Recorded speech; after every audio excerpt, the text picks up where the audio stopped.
Start your engines. Start your engines. Start your engines.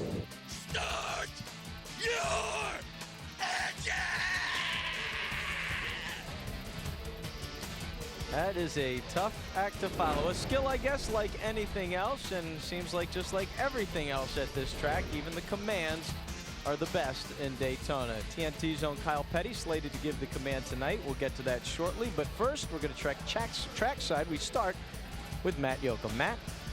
Mark, for 2003 winner Greg Biffle, it's been an interesting weekend loaded with a number of challenges. First, his car very fast in practice, and then there was a crash forcing him to a backup, but then the rain hit.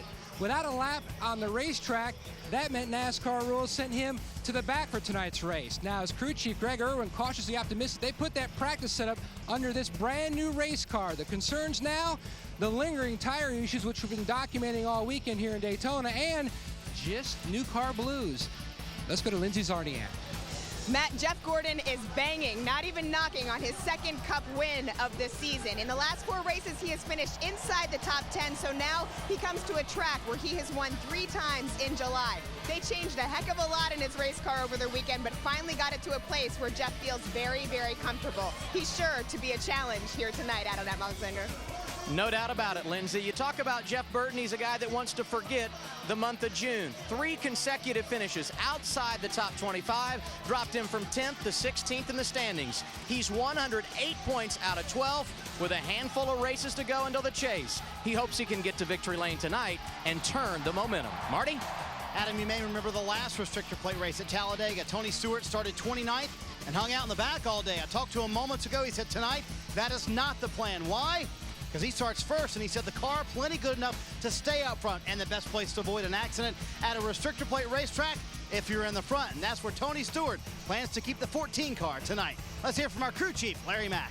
Well, Marty, we've not been talking a lot about tires in 2009. When we were here in February, we did have some problems with the right side tires. Goodyear came here with a new right side tire, thinking they had the problem solved, but in those 2 practice sessions, we did have some wear issues on the inside of the right front and the right rear. The hopes are, with the rubber laid down, the cooler temperatures, that we won't have a problem, but I'll guarantee you, the caution comes, 4 Goodyear tires every pit stop.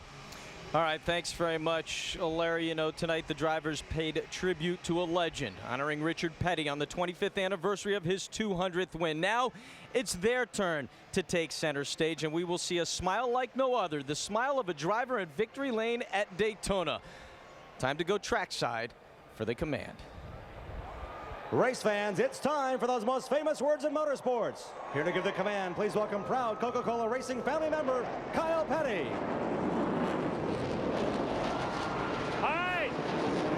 I can't hear anything. On behalf of the Coca-Cola Racing family, I invite all you fans to pop the top on a Coke Zero 400, sit back and watch live on TNT the Coke Zero 400. Are you ready? Gentlemen, start your engines! Yeah. Barno.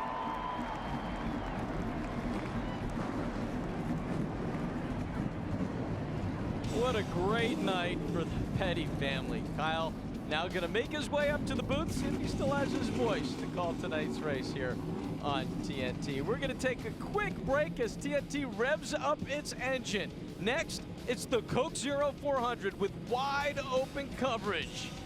Back after this. The Coke Zero 400 on TNT is brought to you by Coca-Cola Zero. Real Coke taste and 0 calories.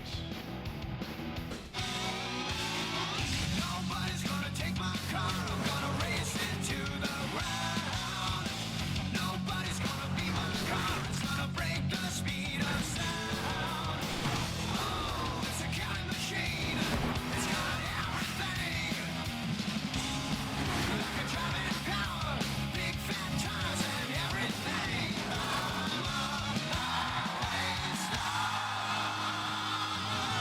This is Daytona.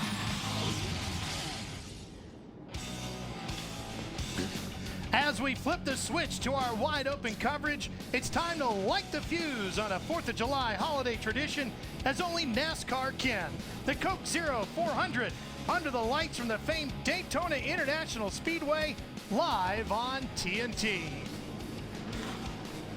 Hi, everybody. I'm Ralph Shaheen, along with Wally Dallenbach, and an absolutely out of breath, but he made it to the booth, Kyle Petty. Happy 4th of July to you, and a big thank you to all of our men and women around the world fighting to keep our country free so we can enjoy a great night of racing here in Daytona. As you can see, we've kicked off our wide open coverage. A lot of information for you down on the screen to soak in, and a lot more action for you out on the track as well. All right, Wally, let's begin with you. This place looks very simple, a big, wide open freeway almost like place, but it's much more difficult than that, isn't it? Well, first of all, I want to say you nailed it, Kyle. Thank you, baby. On the command. Thank you. That was It good. was good. That It was good. strong. But yeah, this place is all about handling. Very hot, very slippery racetrack. It's a lot different than Talladega. It's a lot different than this race is in February. You're going to see a lot of race car driving tonight. The cars are going to be sliding around. It's going to be very exciting to watch, but it's difficult as a driver. This is one of those places where you go in, you kind of hold your breath, but you've got to hang on the racetrack. It's almost you're reacting on what the car does. You're saving it a lot. Yeah, and Wally nailed it right there where he said, you're going to see a lot of race car driving tonight. And you are. That's what this place is all about. We talked to Tony Stewart in the pre-race. Tony Stewart said, it's not about being fast. It's about handling is the foremost thought in everybody's mind out there. Tires are the foremost thought. Fuel, we hope we don't hear anything about fuel today. So I don't want to hear it from Larry down there anytime. But handling and keeping that car under you all night is going to be what it's all about. Well, that's the absolute fun of racing at this place. So let's kick off our night here. And you know, TNT would like to thank the following sponsors for supporting TNT's wide open coverage. Goodyear, Coors Light, Sprint, the Weinstein Company and their new film Inglourious Bastards, Burger King, U.S. Army, Toyota, Subway Restaurants, and Coke Zero. Here's tonight's starting grid, brought to you by Coke Zero. Jeff Gordon and points leader Tony Stewart will start on the front row. Of course, qualifying rained out earlier this week, so we're going according to the NASCAR rule book, which puts Jimmy Johnson and Kurt Busch on row number 2. There you see Denny Hamlin and Carl Edwards. Row 3, and in row 4, we get Kyle Busch, last year's winner, along with the former 500 winner, Ryan Newman. Matt Kenseth and Greg Biffle. Biffle a 400 winner here, Matt Kenseth a 500 winner. As you take a look at the rest of the starting field, Wally, let's see if we can touch base with Kurt Busch. Okay. Hey, Kurt, this is Wally up in the booth. You got a copy?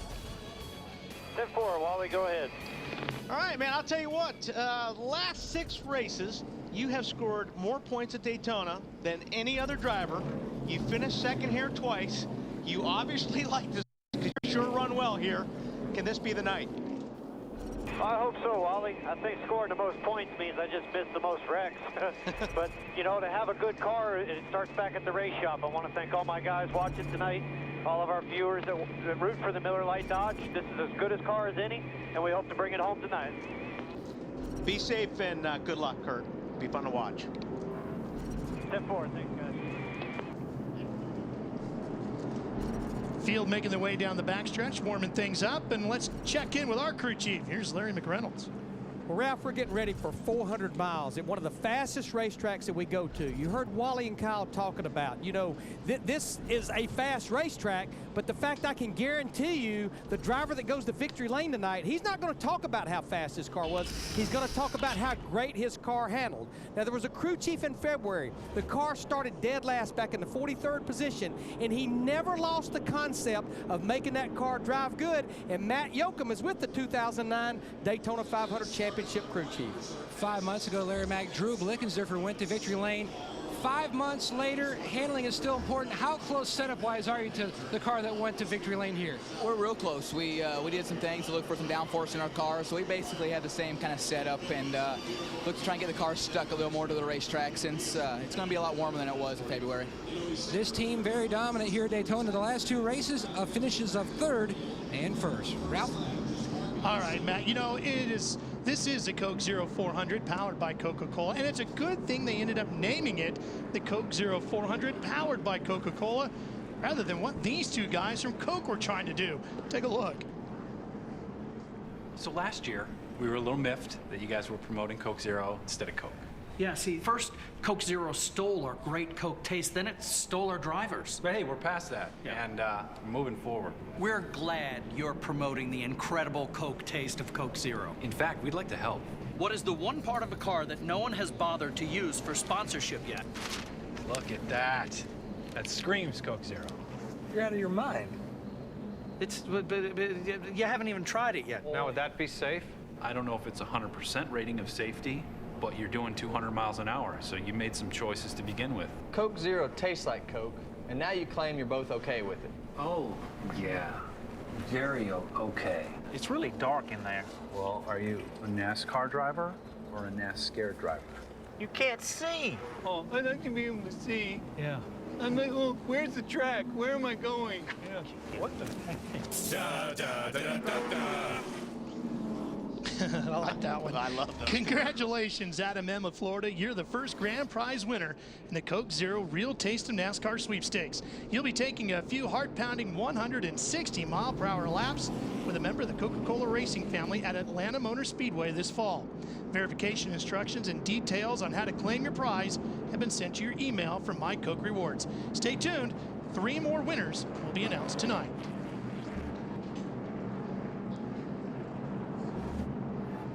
This race is 160 laps. That's how we get to our 400 miles. Pit road speed 55, 40 to 42 laps for your pit. Yeah, that pit road speed 55, that's a killer.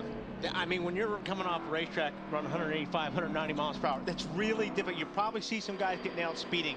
Really hard to go 55 here. Yeah, and think about it. You're running 180 or 90 in a draft. You pull down, and you got to be at 55. And 55 feels like you're going absolutely. 55 feels like the drive-through window. You know what I mean? I mean, I'm telling you, that's what it feels like coming off the interstate and hitting the drive-through window. And another thing is, if we see some, green flag pit stops, you're going to see guys smoking tires. You want to hurry up and get to that first line entering the pits, but you got to be careful because you'll see some guys smoking tires come in there. You will notice as our names scroll across the bottom of the screen of our starting lineup, some of the drivers will have little red Coca-Cola bottles by their names. There you see Greg Biffle, for example. Those are the Coca-Cola racing family of drivers. Just some of that great information you're going to get tonight with our wide open coverage. Getting set to go green. If you're a racing fan, this is the only way to celebrate the 4th of July. NASCAR live on TNT. We are underway. Green flag racing from Daytona.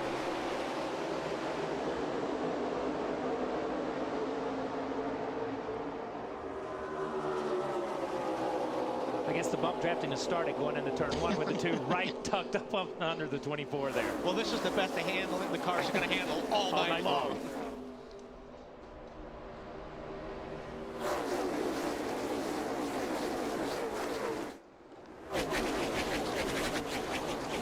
That's my favorite camera shot right there.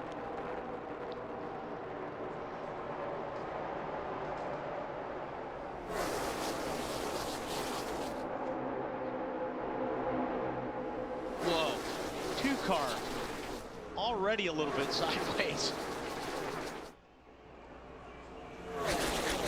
Now that's amazing for the first, I guess, probably 15, 20, 30 rows, or excuse me, for the first 10 or 12 rows, these guys are still side by side. Nobody tried to go change lanes. Nobody tried to go the outside. They're being pretty patient here the first couple of laps. I'll tell you what, Kurt Busch could not get any further up underneath the rear end of Jeff Gordon's car without picking the rear end up. Well, I think he's getting a little bit of help there from Denny Hamlin because Denny Hamlin's got that front bumper laid on the rear bumper of Kurt Busch, and that's why I believe he got loose there coming out of 4. You can see him pushing right there. He got loose Kurt again. For it. And he got pushed down there. He got pushed down there. That's a good call. Clear high, 1 inside. Yeah, I'm not sure Kurt was ready, but Denny was ready to get him up there. Well, you know what? When he had it sideways, he was really mad, but he's really happy right now. Because, when a guy does that to you, it's like, what the heck are you doing? Oh, okay, I'm in the lead. That's all right. Cool, thanks. And you're sitting there with Jeff Gordon. That was Jeff. You're sitting there in Jeff Gordon's position. You look in the mirror, and the 2's behind you. And then when you look straight, he's right up beside you because he got pushed there that fast. And Jeff has just hung out there on the outside, and he's lost, what, 25 positions right there. The worst thing can happen at the first 4 or 5 laps of a race because everybody is so close to each other. So now he's going to duck in, and he's got a long way to go, Lindsay. He does, and Jeff Gordon's radio communication says it all. He just says, knew that was coming. It's going to be a long night, guys. And the thing is, before he was hung out to dry, he felt like his car was very good. They changed a lot in practice.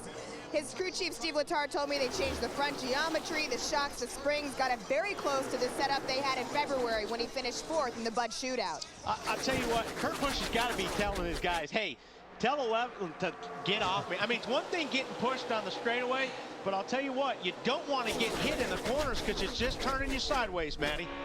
Absolutely. His spotter told me this morning, one thing that they saw from this race car in practice, it could go absolutely anywhere. The top, the middle, the bottom. He especially liked going up to the middle, and you saw that move. He did the same exact move in practice. Kurt said this is the best car he's ever had here at the beach. Marty? Denny Hamlin back there, the one who gave him the shove to the front. And Wally was talking about how these cars handle early in the run. Denny told me he expects his car to be extremely loose for about 10 laps. But that helps him at the end of the run when they feel like they're better than a lot of cars. A lot of people in the garage area said this morning that 11 car, the one to watch out for. Speaking of the garage area, Dave Blaney has taken the 66 to the garage. Yeah, I'm going to tell you, I'm listening to that report, and they're talking about the 2 car being able to go low, high, wherever he wants to go. Let me tell you something. That 2 car was going wherever that 11 car wanted him to go because he was pushing him there. Yeah. And I was curious to see if the 11 car got out front. If it get, you know, sometimes you have a car that follows really good and pushes, but once you get it out in the lead, it dies like a dog. Let's take a look and keep your eyes on Dale Earnhardt Jr.'s number 88 up at the top of the screen, just in front of Jeff Gordon. Is he getting up into the wall here? Boy, that car sure is bouncing a lot. Oh, man. No, I'd say he was safe. No runs, no drips, no errors right there. I don't think he got anything there because there was nothing on the wall. But I think Jeff did something really smart though. I think when Jeff got shuffled to the outside, he bided his time, he tucked in, he let everybody go by, and then he fell back in behind that pack. Now he's moved to the inside lane here, and he's going inside, outside. He'll be able to understand his car a little bit better in traffic because of where he's at right now. And I don't think he's in a big hurry to get back up to the front right now. I think he's just kind of, like he's riding things out, but you don't want to get too big a hurry. Just let things settle down here a little bit.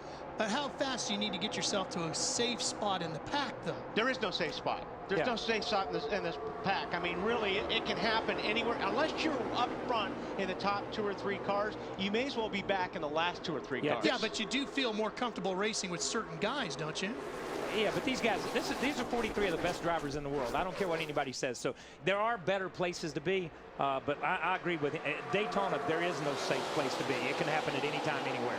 All right, crew chief, what do you think, Larry? Well, I've been watching Kurt Busch in the 2 car in a Dodge, a Penske Dodge, up there right in the top 5. But who I've really been watching is his teammate, Sam Hornish Jr. in that 77 car. Remember, Sam was one of the cars that had to go to the rear of the field because of going to a backup car. And in just 6 laps, that 77 car has went from 43rd to 24th. So that old Dodge is on the move. And that's the thing I've seen with the Dodges here in Talladega. They don't run a fast lap, but they get their cars driving good. Yeah, and the other thing, and comparing to what Larry's saying and what Wally said, to expand on a minute ago, the Dodges are notorious for being great pushers, but not being great leaders. They can push a car to the front, and it's just the RPM band, it's the power range that the engine has. It seems to get a little bit more torque when it gets to a certain point, and they can push. So, you know, like you say, it's interesting to see who's going to be leaders and who's going to be pushers here. But, you know, the rear, as they were talking about, is not exactly a bad spot to start in this year. 4 races this season have been won by drivers starting in the rear, including Matt Kenseth here at the 500 and Brad Keselowski at Talladega earlier this year. Really tight entering. It's Kyle Busch there, and you can see, watch his throttle, and I don't know if we'll see it this early. He's kind of up front, but you'll see these guys lay on the brake a little bit and not get off the throttle, because you can't get off the throttle in these restrictor plate cars because they don't react. They don't accelerate very good. So when you're starting to run here like this and you're running in a tight pack, you just start riding the brake just a little bit. Adam, Jimmy Johnson is working his way up to the front. He's in the top 4 right now. And he was a benefactor of qualifying being rained out yesterday, Ralph, because that means he got to start in the 3rd position. This is a race team that has really struggled on the plate races of late. Outside the top 30, both here at Daytona and Talladega earlier in the year. But there was a quiet confidence in the garage this morning with that 48 bunch. And I think we're seeing it on the racetrack now. JJ continues to ride in the top 5. Kurt Busch now has Carl Edwards behind him in the 99 as Denny Hamlin continues to lead with Tony Stewart right there. Tonight's aerial coverage is brought to you by Goodyear, the official tire of NASCAR, helping NASCAR drivers get to the finish line for the past 25 years. Let's check in with our friends high above. Hi, everybody. The Coke 0400 at Daytona. It doesn't get much better than this. Ooh, I got goosebumps. Yeah, me too. Oh, I mean, we need to turn down the AC. There. That should improve our gas mileage, too. Good point. You know, fuel strategy is so important these days, whether you're on the road or on the racetrack. That's why Goodyear's new Fuel Max tires are so special. On the Goodyear website, it shows how the innovative tread compound helps the typical driver save 2,600 miles worth of gas over the life of the tires. Well, I think fuel strategy is going to play a big factor in tonight's race. You know, earlier this week, I asked Crew Chief Chad Knaus about it. Hi guys, fuel strategy has been a deciding factor here in Daytona for a lot of famous races, and I can promise you, every team is going to be trying to figure out ways to go further on less fuel. Maybe Chad can help us race this baby. Hey, I'm all for it. Hey, enjoy the race, and remember, new Fuel Max tires will help you get there on less gas. Guys enjoying the race from high above the track in the Goodyear blimp as Denny Hamlin continues to lead in front of Tony Stewart.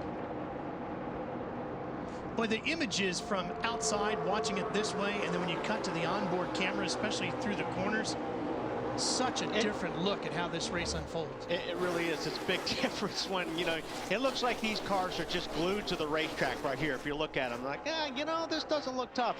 Then when you start watching how these cars dance around from this kind of a shot, it's a whole new ball game. It really is a tough place to drive. I always love racing here, but it's certainly not sitting around riding in one of these cars. Yeah, and like I said in the opening, when you said it, there's going to be a lot of race car drivers here tonight. They're going to have to drive these race cars all night long. You see, we go to Talladega, and Talladega is a speed racetrack. You see a line go forward and a line come back. These packs will get broken up because some of these guys will be able to be on top of the wheel and stay on top of the wheel all night long, make their adjustments, get their cars to work. Some guys won't, and they'll drop to the back. And really the key is on this racetrack, I mean, is if you can keep that right foot down all the time. If your car's not handling, I don't care if it's tight or if it's loose.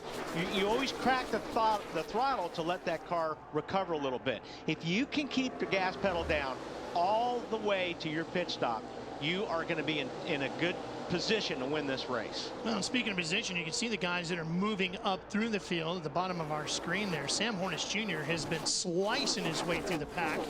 He's gained a bunch of spots. Elliott Sadler's got 9, and Larry, I gotta tell you, Jeff Gordon's grabbing a handful. Oh, we got some trouble down the backstretch. 2 cars, including Mark Martin, sliding through down the back. The inside of the track in our first caution of the night now. You all right, Mark?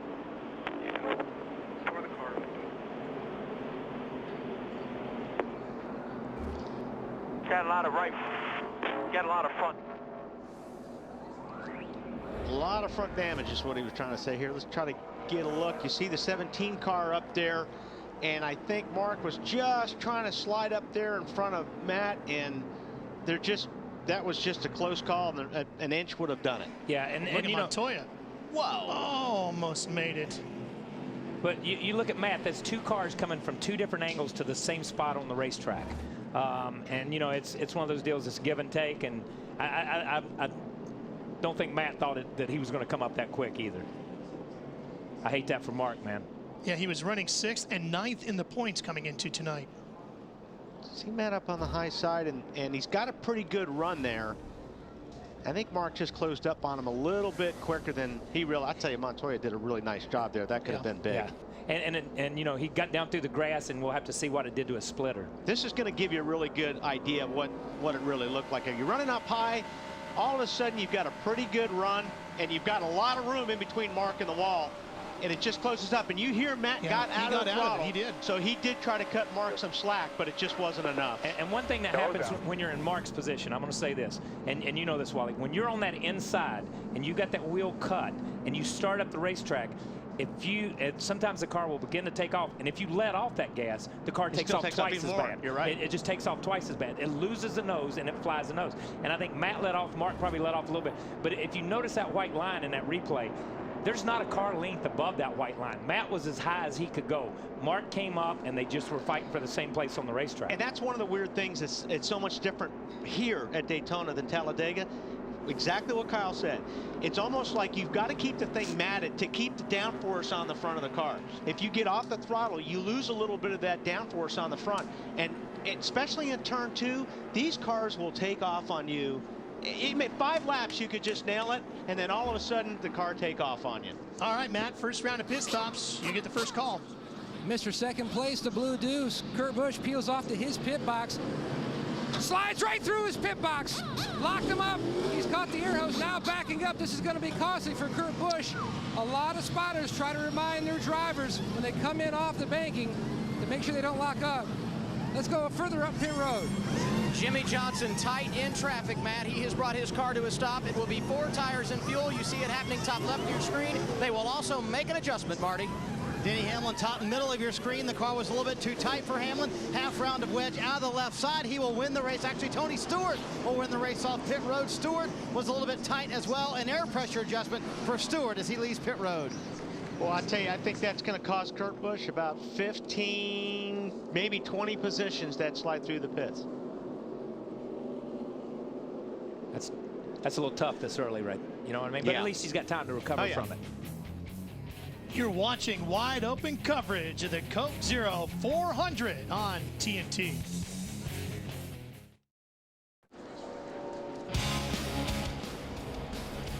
We're back live at Daytona, the Coke Zero 400 at Daytona, powered by Coca-Cola. First round of pit stops completed.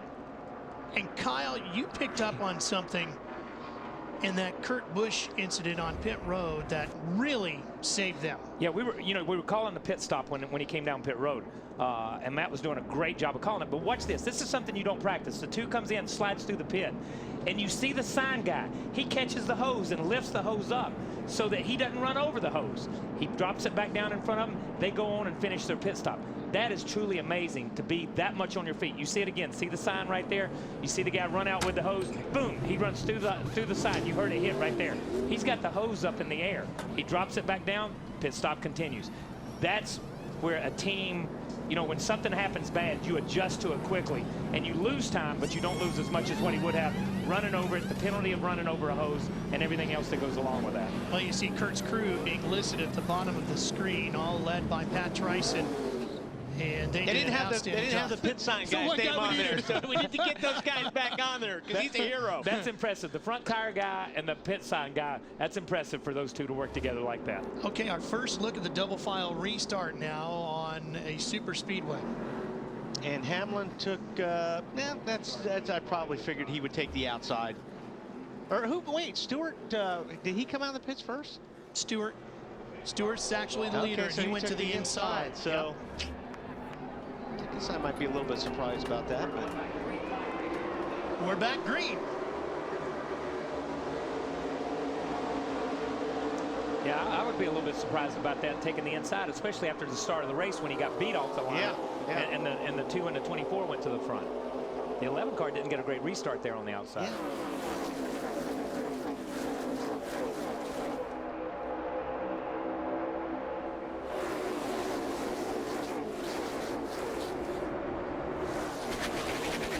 Marty, what do you think of that lane choice by Tony? Well, actually, I talked to Tony Stewart and several other drivers about that this morning, or this afternoon, I should say, and they all said it really didn't matter where your car worked best. It was more who was behind you in line. If you felt like a car was behind you that could help push you a little bit better, that's the lane you would select. So obviously, he felt like Jimmy Johnson would give him the best push on this restart, Larry Mack. Well, Tony Stewart told us in the pre-race show that he loves rain on Friday, or in the case of here, yeah, it was Friday when qualifying got rained out, because that put him on the pole as a points leader, and the accolade that goes with that is pit selection. And what won him the battle off pit road, he gets that very last pit box leaving pit road. He only has to move a little distance to win the battle, and that's exactly what that 14 team did under that caution. It's a great pit selection, especially under caution. Jeff Gordon has moved back into the top 10. And Kurt Busch came into that pit stop in third, went back out in 21st. So he's got a little bit of work to do here as he sits in the middle there. Ryan Newman is driving the U.S. Army Chevy Impala, but the Army has some impressive vehicles of their own. Let's see how they match up to NASCAR. I command the mine-resistant ambush-protected vehicle. I drive the number 39 U.S. Army Haas Automation Chevy Impala SS, weighing in at 3,400 pounds. Well, my vehicle weighs more than 21 tons. It's got 4 speeds and a 350 horsepower engine. 4-speed, 850 horsepower. I can go 300 miles on a tank of gas. 80 miles, 18 gallons. But who's counting anyway? My vehicle seats a driver, 4 passengers, a truck commander, and a gunner. 1 driver, that's all you need. Blue Force tracker with a built-in GPS. Digital 2-way radios with my crew chief and spotter. Check. It ascends on a 60-degree grade without losing stability. 31-degree bank turns. I can conquer all terrain. Sand, mud, snow, ice. Short track, intermediate, super speedway, and road courses. I can take her for a swim into 3 feet of water without warning. Floating rear axle suspension. Nice try. A pit stop for 4 tires and fuel in under 15 seconds. My tires automatically inflate. The weapon station can mount a 50 caliber machine gun or a 40mm automatic grenade launcher. There's Strong, and then there's Army Strong. Find out more at goarmy.com/racing. Where can a marketing administrator be a watercraft engineer? Where can a doctor serve his community while also treating patients around the world? Where can a student stay in school while expanding his education beyond the classroom? In the U.S. Army Reserve, you'll find the strength to develop new skills and gain an edge to get ahead. There's Strong, and then there's Army Strong. Visit goarmy.com/reserve. Ryan Newman right now is running an 18th in the U.S. Army car. Wally, you got a tank. Does your tank have any of that stuff? Some of it, yeah. Some of it you're trying to find out how you can get a hold of now, right? Yeah. I like the grenade launcher thing. I don't have one of those on mine, but There's been times I wish my race car had a grenade launcher. Okay, just when I'm running an 18th like he is right now. Matt, the 39 of Ryan Newman just slipped back to 19th. Ralph, Newman's pitting right next to the 2 of Kurt Busch. There is an open pit stall between them, but it's not a full pit stall. It's only about 7 feet. So when Busch slid through his pit and all of that commotion was going on, Newman came in. His angle was not good into his pit box. He then had to back up to try to get around the car that was in front of him, the 96. So he lost valuable seconds here on pit road. Slight air pressure change, but Newman's car's good. And you know, talking about pit boxes, let's go back to the first pit stop. The 14 comes in and goes out leading the race because of pit selection. And that's why qualifying is so important. And when it gets rained out, if you're 25th or 26th or 27th in points, coming into a place like that, it doesn't make any difference if you start 27th at Daytona, but your pit selection at Daytona is critical and can dictate the outcome of the race sometimes. And it's actually, and it's who you're pitting around. Yes. It's not so much where that box is on pit lane, but it's really important who you're pitting with. Because, you know, sometimes those guys will come in and they'll block you a little bit. Yes, on purpose. I know it's hard to believe. Hard to believe. Hard to believe that would ever happen. You never did that, did you? We all done it. And until they change the rules, I'm telling you, the crews would leave tires strategically placed in certain areas on the racetrack, on pit road, to block the guy behind you. That was part of the game then. But then NASCAR made you start rolling tires off, and they changed stuff, and it made it safer for the crews and the crew members, and it makes it safer for the drivers too. And we still run into each other on pit road. You see it every week where people have, but imagine dodging people, tires, and everything else on pit road. Patrick Carpentier has taken Tommy Baldwin Jr.'s race car to the garage area, the 36. Let's check in with Adam Alexander. And how about Jeff Burton in the early going, Ralph? He started in the 16th position, has worked his way to 4th. A combination of a good race car and good pit work. He made his way through the field on that first run despite a tight condition. They did make an adjustment at lap 14 when he came in, and now he has settled nicely in the top 5. And that's a good run for these guys. And you know, the knock on the RCR teams this year has been they spent too much time focusing on their speedway stuff and not enough time focusing on their 1.5 mile and their 2 mile and their short track programs. And I think every one of those drivers has been a little bit vocal about that. So you would expect them to come here and put together a good package. They did last night with Clint Boyer in the nationwide race. Clint was ecstatic to win that race. His radio when that thing was over with, I won at Daytona, I won at Daytona. That was pretty cool. But you know, I looked for the 20 or for the 29 and the 31, the 33, the 07 for those guys to run good here tonight. Yeah, and Adam talked about how tough a June the 31 bunch has had. They have not had very good finishes in June. And Jeff said he was going to take a different approach to the setup of his car this year, hoping it would pay off this July. You're watching wide open coverage of the Coke Zero 400 on TNT. Let's listen in on Tony Stewart's live in-car radio communications for a moment. Seems like he's having some mechanical problems. I got some sort of vibration out here. Okay, Tony, just try to ride it for a few more laps until we bring you in. How's the oil temperature? Not so good. I'm overheating. Water and oil temps are both pegged. I don't know what it was, but I made contact a few laps back, and the car's been pulling to the left ever since. So I have way too much oversteer. Stay calm, Tony. We need you to stay cool and just focus. Give me 5 more laps until we finish. That's easy for you to say. I'm doing all the work out here, and I'm starving. Well, that's what the King's for. So what? That's what I'm talking about. Come on, King. Jam up.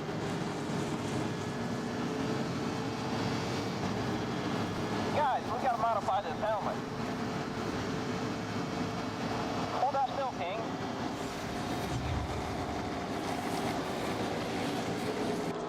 Well, despite the fact that Tony might be getting hungry out there, we can show you that the King is not actually riding along with him, but this is a great view of exactly what is going on and how hard he is working. He's going to earn a Whopper before the night is over. Yeah, and don't forget, he's got a good handling car. Yes. and you can just see what he's doing. He's working on that steering wheel. That's a good handling race car. We'll hopefully tonight we'll find you a guy that's really struggling. But it's a lot of work. You see him going down into turn 3 here, and you'll see when you turn that wheel, it's not easy. You're struggling with that thing. I got to be honest, when that brand new content first started, I thought we were in car with Tony. Okay. Kind of caught you off guard. Until I looked over there and saw your lips not moving, and I knew it wasn't a Godzilla movie. Okay, so we were okay. Right. Good line. I like that. That was well done. I'm sure that has gotten Wally thinking about French fries, though. Yes, it has. I kind of figured it might. Marty, we saw Mark Martin have some issues taken out way too early tonight. What are you hearing from down there? Yeah, Mark behind the wall right now, but we're watching Tony Stewart and Kyle talking about people's lips not moving. Tony Stewart's lips are not moving. You can see how well that car is handling. The first run, a little too tight spin on the track, Ralph. Yeah, we do. It's Casey Mears, the same spot, actually, where we saw Mark Martin. Caution's out, Todd. We spun off at 2. Whoa. Oh, wow. Man, he had it saved. He had it saved. I can't believe he jumped off the brake and let that thing roll. Yeah, because I thought that's where you jump on the throttle. Yeah, at least. And look, it's easy to sit up here and criticize, so let me say that. I apologize. But I really thought that when he was on the brake that the thing was going to stop, and then it just rolled off. All right, I'm going to try to circle him. No, that's easy. I have to circle him. There he is. You do the next one, Kyle. Ooh. And you know what? That was one of those deals where we were talking about earlier. I think getting off of turn 2, the thing just getting away from you. Watch, he's down on the bottom. No, actually the 12, but he's still, the 07 was going up, the 12 was coming down. And I'm going to say something. He has it saved here. I think he's got a flat right front tire. But he let off right there. No, yeah. He just rolled it back. He does have a flat right front tire, but he just let that thing roll But you'll back. see that a lot in turn 2. I mean, you know, you lose the nose. Look at Stremme just come down. Yeah, but Stremme did have he had a lot of racetrack there. Casey was in 19th at the time. Not sure Casey could have done a whole lot about that one. No.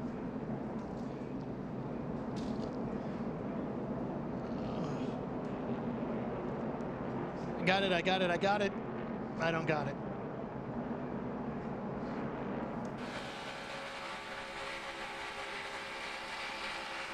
Clear low behind 07 if you want it. 2 back to 2x2. Anything you need right now, all clear.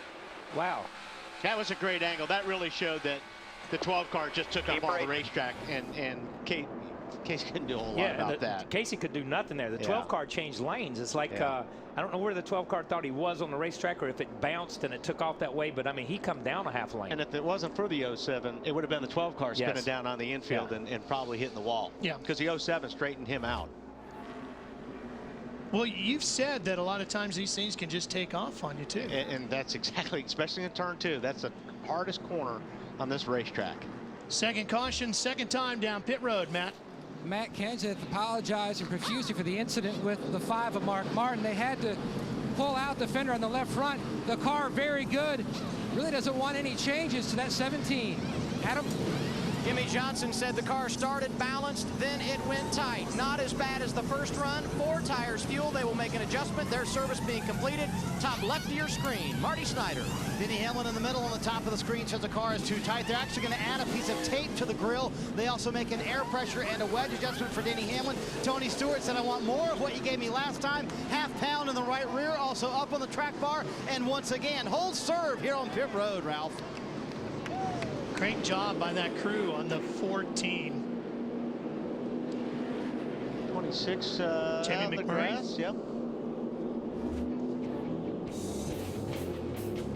You're watching wide open coverage on TNT.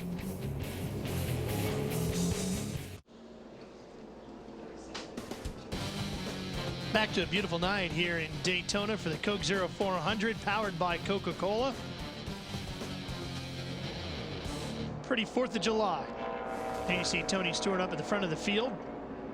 Second time his crew has beaten everybody else off a pit road. Fans, let's see how Sprint can help when you can't watch the race, only on the Now Network. Now you're watching the race. Ted Franklin is not. He lost a bet with his wife earlier in the week. It's now clear to Ted that there is not a woman alive who knows more about the NASCAR Sprint Cup Series. What Ted's wife doesn't know is that he just texted NASCAR to 7777 to download NASCAR Sprint Cup Mobile. He's wearing a spaghetti strap ball gown, but he's also listening to live race radio on his phone. Ted is a man of his word. When Ted bets he'll mow the lawn in a dress on race day if he's wrong, Ted mows a lawn in a dress on race day. But don't worry about Ted. He's tracking his favorite driver. He can see live race telemetry. He hears his driver talking to the crew chief. He knows exactly where his driver is on the track right now. No, Ted is not missing a thing. Only his pride and one high heel. This is happening now on America's most dependable 3G network, bringing you the first and only wireless 4G network. Sprint, the Now Network. I'm just a little concerned that Ted's from my hometown of Sacramento. That actually explains a lot, doesn't it, Kyle? That does explain a lot right there. Tony Stewart back to the inside for another restart. You know, last night in the nationwide race, all the leaders chose the bottom for restarts. Now, I think you'll see that outside lane hang a little bit longer this time, Kyle, instead of getting a single file. I think the last time you had Ambrose up there, and I think it seemed to me like those guys didn't want to work with Ambrose too much, and they all dumped them real quick. And now they're comfortable with each other, you know what I mean? Yes. Although Marcus has been around a lot, when you come to these racetracks, you want to look up in the mirror and know somebody that's been here a lot. Yeah, and we talked about this last night during the nationwide race. The nationwide race had the double file restarts, but when we looked at them, they didn't necessarily work the way we thought they were going to work. And that's because some of the guys that were up front, I don't believe everybody that was up front, all the Cup drivers, were comfortable running with those guys last night. Clint Boyer wasn't comfortable running with some of the regulars over there. So it's different. Just like you say, they're not comfortable with Ambrose here. Now, Ambrose kicks their butt when they get to the road courses. Okay, they're comfortable running with him there. Yeah. New leader, Denny Hamlin back out front. Whoa, look at Kyle Busch stuck to the bottom. That's a Denny's got to go crossover down move. there and block that. I don't know if he's blocking or is he trying to get that push, because Kyle was coming. And if you can time it just right, look up in the mirror, which you drive these cars as much in the mirror than you do out the windshield. You see a guy coming, you want to get up in front of him so you can get that push. Elliott Sadler has moved his way up towards the front, too. He's in that black and yellow number 19, Larry. Well, yeah, Elliott started back in the 23rd position. Another one of those dodges. I've been watching these dodges, and they're flexing their muscles just like they did in the Daytona 500. Remember, Elliott led up to 1 lap to go in the Daytona 500 before the rains moved in. Matt Kenseth got by him just 1 lap prior to the weather moving in. And remember, Richard Petty Motorsports, besides Infineon, one of the highlights of their season, 3 cars in the top 10 in the Daytona 500. Yeah, he really felt like that one got away from him, too. Sadler way up high. He's got Tony Stewart right to his inside, Lindsay. Yeah, Ralph, and I was going to reiterate what you said. He said that earlier, that he does feel like that is the one race that got away, but as a matter of fact, it's given him a heck of a lot of confidence here tonight. He did get on the radio, talk to crew chief Kevin Buskirk, and just say, I'm a little bit tight, but they feel like they made good adjustments. He took 2 tires on the last stop, and so far, so good for Elliott Sadler. You saw Tony do something there. Tony got right on the door of the 19, took him up the racetrack a little bit, turned left and drove away from him and drove back down to the bottom of the racetrack. That's the first time I'd seen Tony, and I want to go on the record here. First time I've seen Tony off that yellow line all night long. Once they dropped the green flag and he started on the pole, he stayed right on the bottom of the racetrack. But I think what happened on that deal, I think he was in jeopardy of getting stuck in the middle, and I think he moved up there, you know, in order to get back in line. You see the 18 car and you see the the sparks right here. That's fuel load. This portion of TNT's wide open coverage, the Coke Zero 400, is brought to you by Frost Brewed Coors Light, the world's most refreshing beer. That's the spot right up there. Set it down. Good job. Wants a beer. Drop your beer. That's what I'm talking about. Incredible game.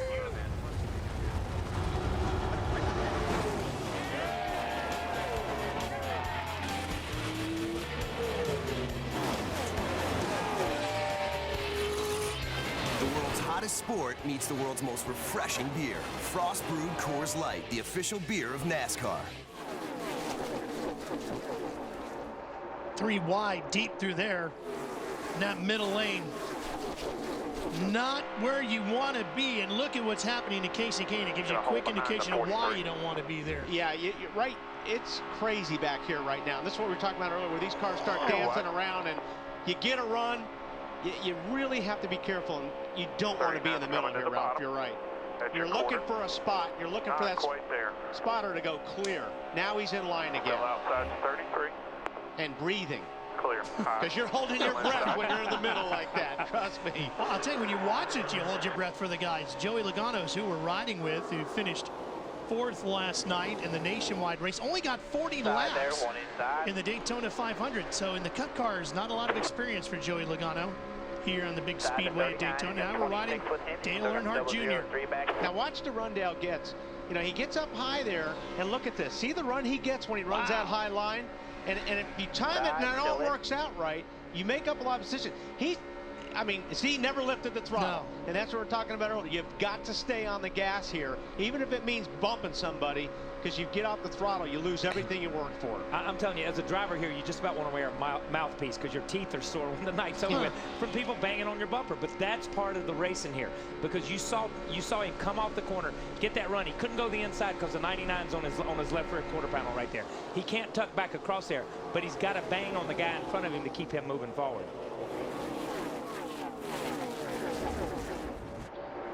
Now you're riding with Harvick. Watch this in the replay. Ooh, wow. Man. But, okay, that's Truex down there. We got to get away from these Now, squirrels, see, man. he I hate lifted the doing it. throttle for a second, and those guys are just driving away. Yeah. He lost 5 car lengths, 6 car lengths, and all that was, of course, he had to breathe it because the guys were wrecking in front of him. But what I'm saying is that's a classic example why you can't get off the throttle at Daytona. And Allmendinger is sideways off of 4 in the 44 car. Sideways behind that 24, man. And gaining on the 24 the whole time he's sideways. AJ did a great job down here in February in that 44 car. And I know, just as you said, this was a bright spot for Richard Petty Motorsports, and they were looking forward to coming back down here. Matt Kurt Busch got kicked way back after that bad pit stop. He fought his way up to 8th. Ralph, he's climbed all the way from 21st up to 8th. He said that the car, he's provided a lot of excitement out on the racetrack and on pit road. He said the car almost seems like it has a life of its own. I feel like we're loose in. I'm weirded out by the front springs and the shocks. I think we're too soft with the front springs, too aggressive with the front shocks. It goes through a bunch of mood swings. I don't know what to change to make it any better. Now, the car was loose on the first run. They didn't make any changes, but the last segment, Pat Tryson called for an air pressure change to try to tighten up that blue deuce. And I think, Kyle, I don't know what you think on this. When he says aggressive on the front shocks, I think it means he's got like either a lot of rebound or bump. But what's happening is he's going over the bump, and it's pinning the front of the car down, which is making the car loose because the car's not floating over the bumps. Yeah, and the front's pinned down, but the back and the front are not working together. And when the front's pinned, then the motion and the momentum or the energy of the car can only go to one place. It goes to the rear of the car, the rear bounces, and it gives him that loose feel because it never settles down. You can get real over aggressive with the soft springs and the bump stops they run down. You can get way over aggressive at a place like this on shocks. The world's hottest sport means the world's most refreshing beer. Frost Brewed Coors Light, the official beer of NASCAR. That's the spot right up there. Set it down. Good job. Want some beer? I'm getting it. That's what I'm talking about. Incredible game.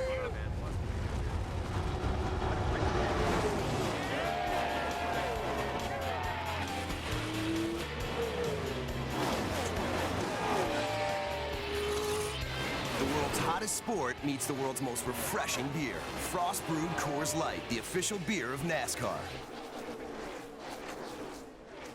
Once we got past lap 3, Denny Hamlin and Tony Stewart, between the two of them, they've led every lap since. Matt, what's the latest on Mark Martin? Checked and released from the Info Care Center. He's in the hauler, but the 39, Ralph, of Ryan Newman, a lap and a half ago, came on the radio and told his spotter and his father, Greg Newman, keep an eye on my right side. I just stuffed it in the fence. We may have to hit pit road for a tire.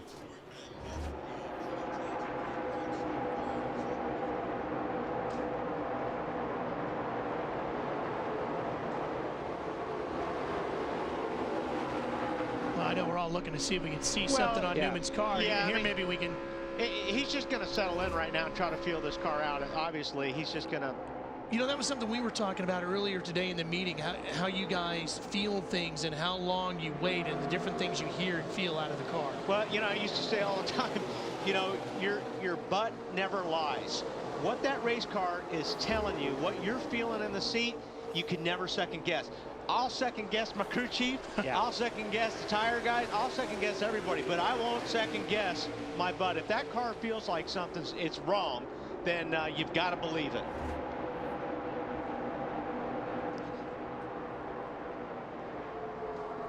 The 88 car of Dale Earnhardt Jr., 19th, Adam. And remember when Wally and Kyle talked about needing a mouthpiece at Daytona? Well, I think Junior would have liked one on that first run of the night. Said the right tire really bouncing on the bumps. They've gone to work on it extensively on their first two stops. At one time, he was actually outside the top 30 after starting 19th, but he's coming to life, as he often does at Daytona, up to 19th in the running order.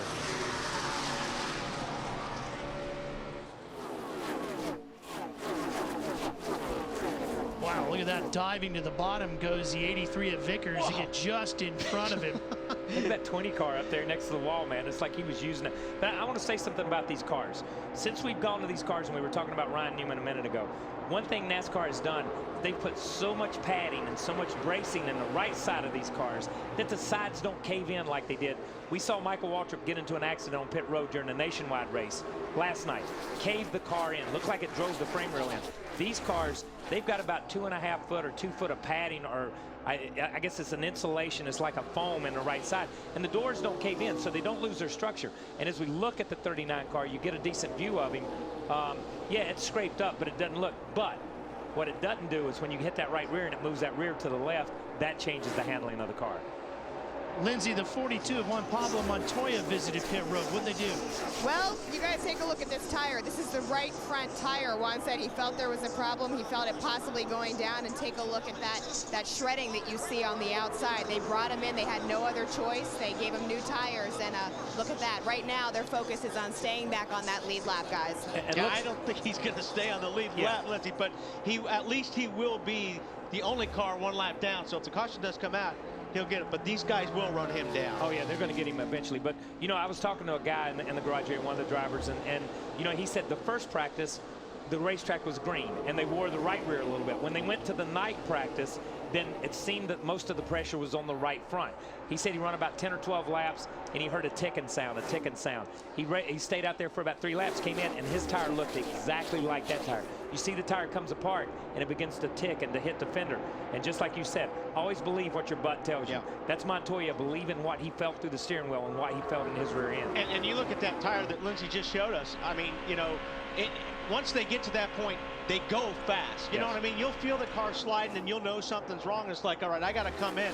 But when it gets to that point, one lap, they just shred so fast. So you have got to be on top of it. He was 25th before he pitted, Larry. Well, yeah, well, I've been watching, you know, the first run before that first caution, we ran 12 laps. The next run before caution number 2, we ran 11 laps. This is by far, now we're at 15 laps, the longest green flag run. And this is when we started seeing some tire issues show up in practice. But Kyle and Wally, one thing that a lot of the teams lobbied for is NASCAR, in Goodyear, they give them recommended air pressures, but they mandate the right front air pressure, and here it was 50 PSI. The teams lobbied, let us take some air pressure out of the right front tire, because the pattern we saw in practice, the teams that were more up in air pressure on the right side tires, that seemed to be the ones that were having problems in practice on Thursday. So a lot of the teams trying to get down on air pressure a little bit, maybe to help this problem. And they did that, Larry, really, because we're our own worst enemies, aren't we? Yeah. When it comes to the tire pressure. You'll always push the edge. Well, yeah, absolutely. You know, whatever works, and it may be, I don't want to use the word dangerous, but if there's, you know, if it's on the edge a little bit and it's worth 0.2 of a second, we'll go there without even second guessing. But understand, NASCAR comes, or Goodyear comes down here, and you do a tire test, and you do it under controlled conditions, okay? It's like an experiment. Then when you come back and it's a race, that's not controlled conditions. That's everybody trying everything they want. Coming up is a look at Inglourious Basterds, Quentin Tarantino's new action-packed film starring Brad Pitt. Theaters everywhere this summer on August 21st. I'm putting together a special team. We're going to be doing one thing and one thing only: killing Nazis. I'm going to assume you know who we are. Everybody in the German army's heard of you. Probably heard we ain't in the prisoner-taking business. We in the killing Nazi business. Cousin, business is booming. An American Secret Service outfit is deep behind enemy lines. The Germans call them the Bastards. We're all tickled to hear you say that. The German High Command is throwing a gala premiere in Paris. You're getting us in that premiere. Is that the plan? That's about it. Or not. You're now in the hands of the SS. My hands, to be exact. Inglourious Basterds. Rated R. Great job by Kyle picking out Mike Myers in there. That was great by you. And you can see they finally caught and blown right past Juan Pablo Montoya. He was a second slower than the rest of the pack with nobody to help him drive. Yeah, but you're a sitting duck out there. You're running by yourself a second and a half, sometimes slower. And they're going to catch you. You know, they caught him in, what, 3 laps? He left the pits, and they caught him in 3 or 4 laps. And his best hope is that he stays where he's at and he gets a lucky dog, or, you know, he catches a caution. And I can tell you this, too. You know, when you're up like in this situation, the leaders don't have much patience for a guy that's a lap down amongst the leaders. I mean, you know, they're kind of spread out right now because they're off their tires, but certainly it's just they want to be on the tail of the guy, especially when you're coming in for a pit stop. If you come in for a pit stop, that 1 or 2 seconds is critical when you leave the track and hit pit lane, and you don't want to have a lap car in between you and the guy you're racing. Problem for one being in that position, you can see from that graphic, this would slip him just outside that top 12, which you've got to be in that top 12 to make the chase. I'm telling you, these guys are starting to slide around now. We're getting to that point, like Larry said, that they're starting to really get off on these tires. Top 5, Stewart, Kyle Busch, Ken Sith, Jimmy Johnson, and Kurt Busch, Marty. Yeah, Kyle Busch out there, and we've seen Kyle bouncing around everywhere, wheeling that race car, and he's very happy with it. Says it came in about 8 laps into the run is when it started getting good. A little bit too tight up top, a little bit loose on the bottom. Just told his guys on the radio, whoa, boy, business is picking up. Me and the 14 heading forward. Problem is with this deal, though, the car comes in on lap 8, quickly goes away by lap 10, right? Yeah. Yeah, and sometimes you hear drivers when you're monitoring their radio, they'll say, let me know when lap 18 comes, because in their mind, they know that's when their car goes away, and that's when they're going to have to find a comfortable place to run. They can run hard for 10, 12, 15 laps, but then they settle into a pattern and wait till the next pit stop. And this is where you want to find a running partner during this time of the race and say, okay, let's just settle in here. Let's don't race each other. Let's run nose to tail. Let's just bide some time. It's early in the race, 52 of 160 laps, and then we'll make our move later. You know, Adam, we thought Dale Earnhardt Jr. was looking pretty good there for a while, but now he's dropped all the way to the 24th position. Something wrong?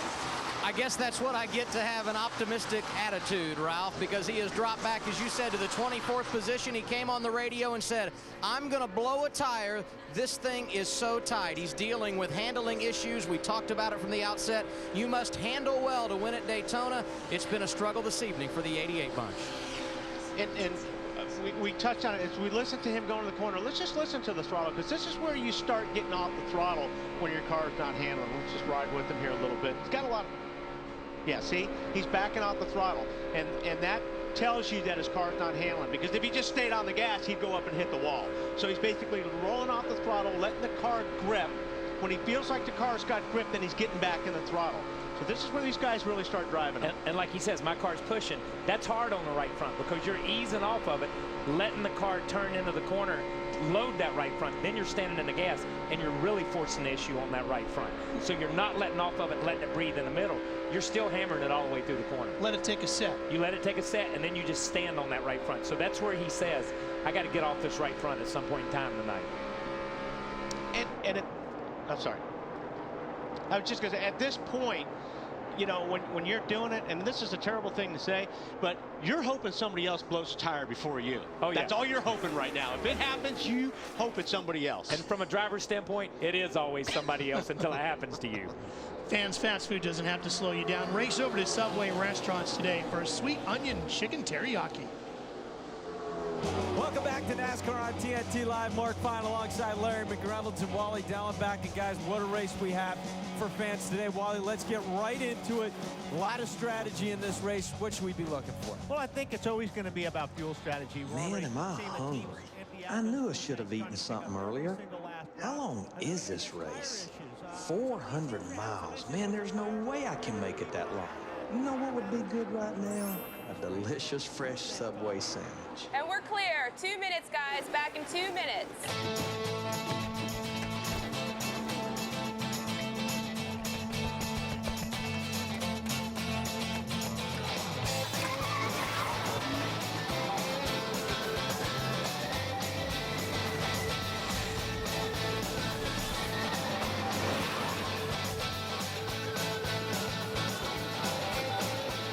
Guys, give me the usual. Make it fast. Sure thing, Mr. McReynolds. Coming right up. Don't forget the extra veggies. You got it. Remember, I love mustard. There you go, sir. Great job. Gotta go.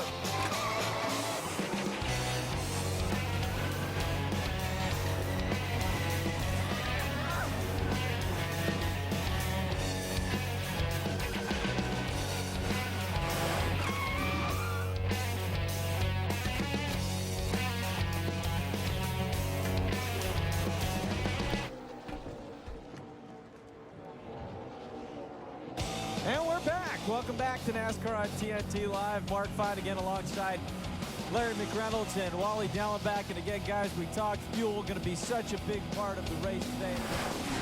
Fuel up today at Subway restaurants, where you can grab fast food that will fill you up without slowing you down. Subway. Eat fresh.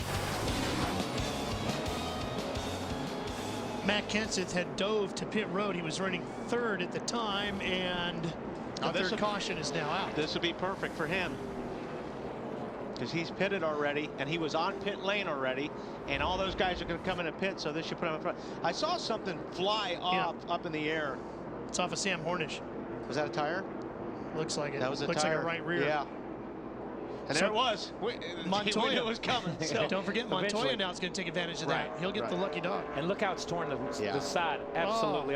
And that foam, you see that foam coming up? That's the foam I spoke of a minute ago. Yep. The foam that I spoke about a minute ago in the side of Ryan Newman's car that keeps the side from caving in. As that tire comes apart, it just rips that foam apart. Boy, I don't know what that is hanging there underneath the car. Right under. Looked like it was important, though.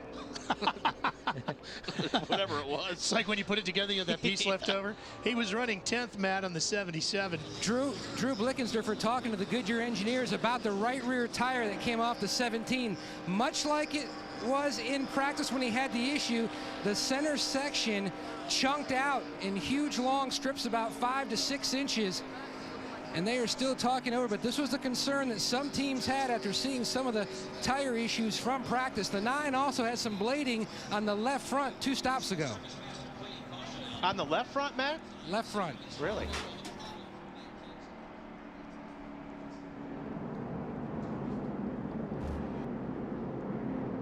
And the reason why you're more surprised by the left front is because it's the right front that's taking all the load. Yeah, usually it's just more than the left front. And that's what we've heard about all week is right side tires. We've not really heard anything about left side tires from just about anybody in the garage area. What do you think, Larry? Well, there's 2 concerns on pit road about tires. One is what we're seeing happening, what we saw with the 17 car and what we just saw with the 77.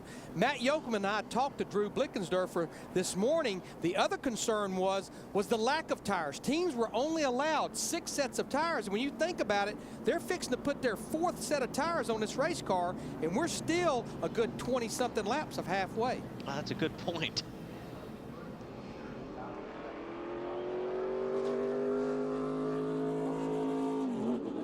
You can see everything they've got to clean up on the racetrack now as well. You're watching wide open coverage of the Coke Zero 400 on TNT.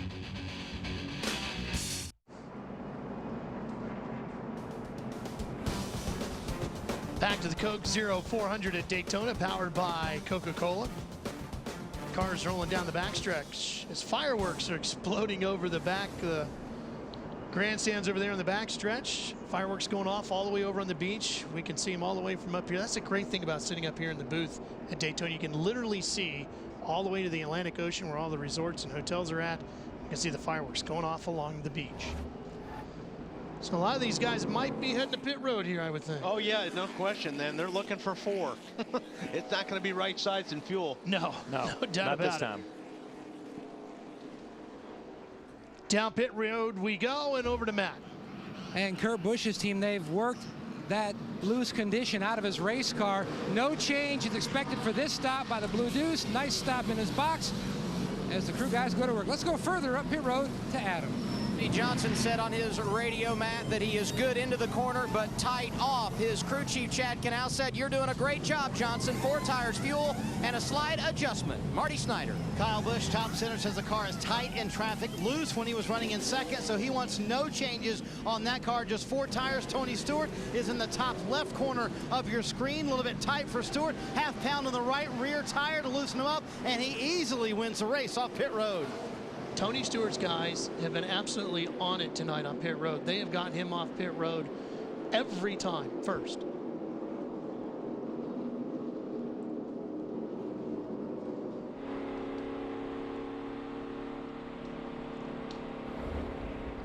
Watch Carl Edwards. 2, 1, stop on the sign. Oh, wow. Stremme taking out that right front tire. You know, listen, Kyle hit on it earlier. You don't realize how tight these pits are, but when you got 43 cars coming in at the same time and leaving at the same time, even though these are big pit boxes, you're trying to get in there as fast and tight as you can, and there's always going to be somebody standing there. And that's why, you know, and we say it all the time, those guys that jump over those walls and change those tires and jack those cars and gas them are the unsung heroes. I'm glad we're putting their names up on the screen tonight. I think it's pretty cool down in the right side corner there to list some of the guys, because when you take a blow like that, man, that's a big deal, dude. And those guys are, I mean, those guys are athletes to do what they do. Oh, no doubt about it. No doubt about it.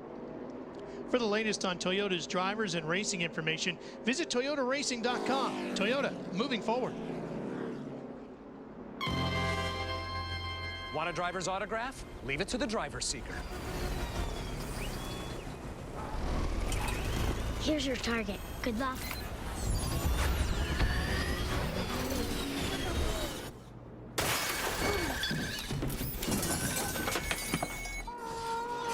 Our FedEx Camry is really running great. Very happy about it. What?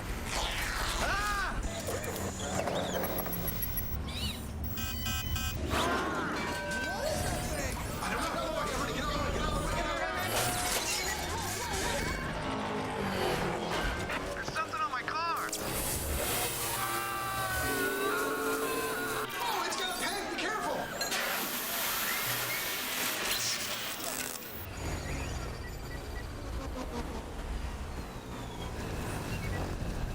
Hey, kid.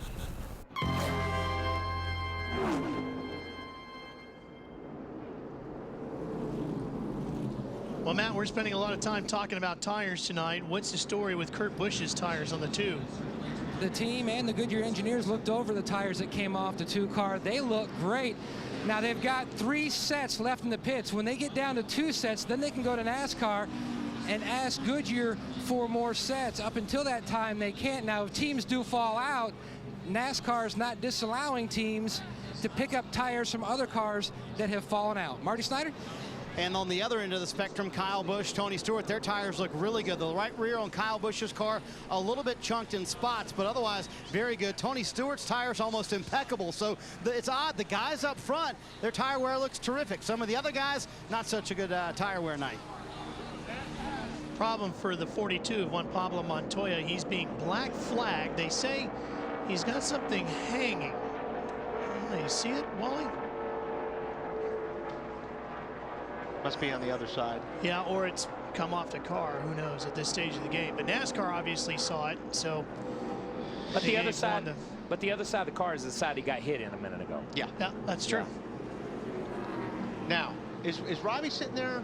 Oh, there it is. Yeah. Oh boy, yeah, he's definitely got something. That looks like that might be just tape. Field coming back to the green. Here we go. And Kenseth on the bottom with the restart. Same place everybody's been so far tonight.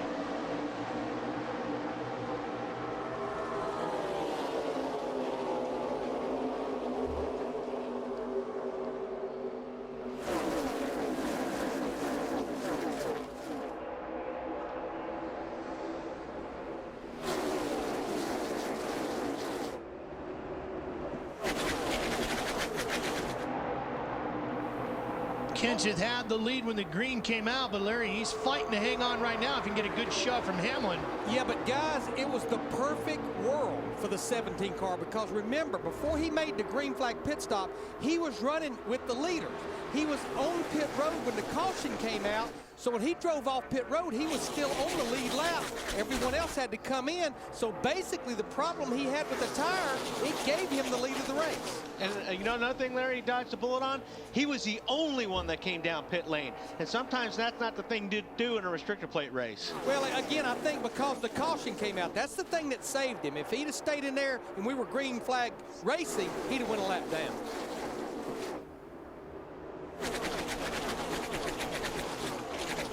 You know, that old adage of better be lucky than good. I mean, I think every time like that it pops up, it just really came true there for him.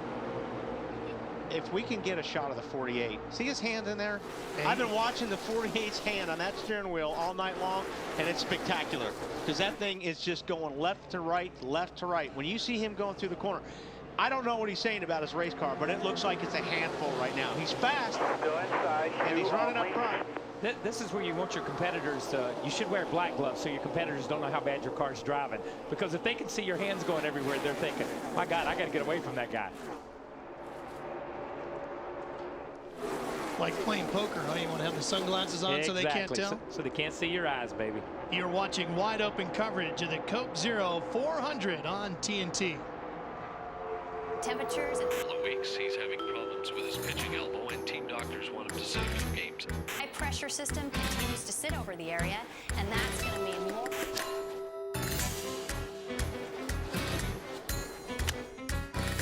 Once you've dealt with the things that come between you, don't let erectile dysfunction get in the way. Viagra, America's most prescribed ED treatment, can help you enjoy a more satisfying sexual experience. To learn more, spend some quality time with Viagra.com. Ask your doctor if your heart is healthy enough for sex. Don't take Viagra if you take nitrates for chest pain, as it may cause an unsafe drop in blood pressure. Side effects may include headache, flushing, upset stomach, and abnormal vision. To avoid long-term injury, seek immediate medical help for an erection lasting more than 4 hours. Stop taking Viagra and call your doctor right away if you experience a sudden decrease in vision or hearing. Now's the time. Ask your doctor if Viagra is right for you. Jimmy Johnson battling side by side with Kurt Busch. Jimmy listed in 5th right now as they come to the line. We're talking about his hands. Let's see what he's saying about the handling of the 48. Just fine. Like through 1 and 2, I'm really forcing the car onto the right rear, and it's helping it turn some. The last couple laps, I found a little something I can do through the bumps. But outside of that, I get in the corner real good. There's no need to let off. As I get to the center, I've got too much speed for the front tires on exit. So I just got to kind of be smart through the center and run about 70 throttle, let the front tires hang on, and then get back to wide open. See his hand there? It just, I mean, it's just left to right. You know, he's pretty calm about it. But I tell you, he's on top of the steering wheel. But you heard him say the way he just turned it and loaded the right rear to help the car turn. And you've done that before. You know how it just kind of rotates the car and makes it turn. Well, if he's got his hand starting out, Adam, at 9 and 3, from all the video that we're seeing, he's pretty much got that right hand up at 12 a lot of the time, meaning he's fighting that thing. He is getting a workout in the Florida heat tonight and getting some sympathy from his crew chief every time the caution has come out. And Johnson has talked on the radio about his tight handling race car. His crew chief, Chad Knaus, has come right back and said, "You're doing a great job, Johnson. You're doing a great job." Knaus, not only the crew chief, he's playing the role of cheerleader tonight, and the results pretty dang good. Jimmy only has 1 top 10 finish at Daytona since his 500 win back in 06. You're watching wide open coverage of the Coke 0400 on TNT. TNT, July 15th.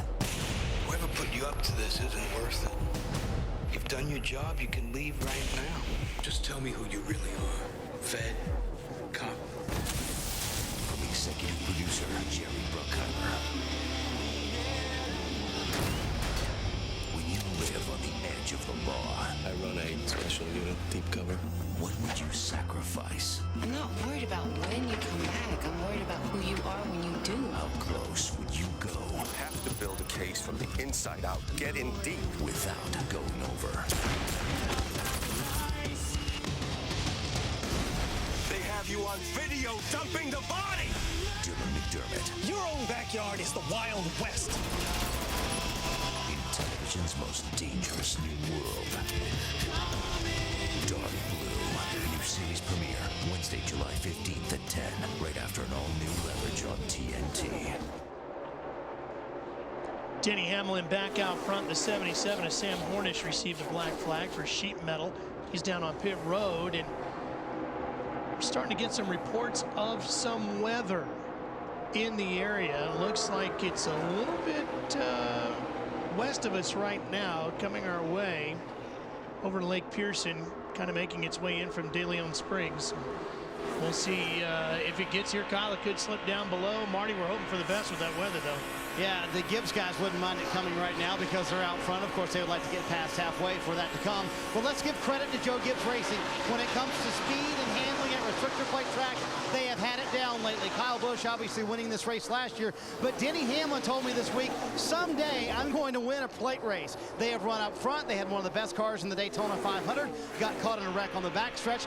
Leading at Talladega last year. Cut a right front tire. You guys know the frustration of restrictor plate racing. You can have a fast car. It's not going to guarantee you the win almost all the time. So Denny wanting to keep it up front tonight. Joe Gibbs Racing has won 3 of the last 4 races here at Daytona in July. Coke Zero, the only drink with real Coke taste and 0 calories, is making it possible for Edward N. of Ohio to take the ride of your life with a Coca-Cola Racing family driver. Buckle up because you're heading to Atlanta. An email with verification instructions and details on how to claim your prize has been sent to you from My Coke Rewards. Congratulations, Edward.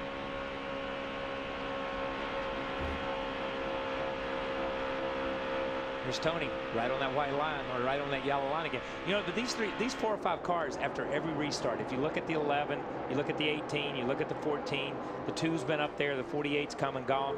But these guys seem to have been the cream of the crop for the first 5 or 6, or for the first 60, 70 laps of the race. Kyle Edwards up there, we haven't really mentioned him, I don't think, too much in the 99 car.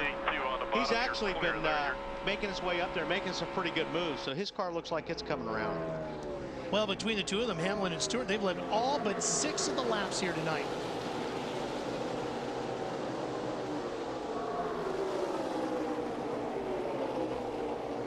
A little bit further back, you'll see the 00, David Rudiman. He started near the back of the pack tonight, and he's already up to 11th. There he is.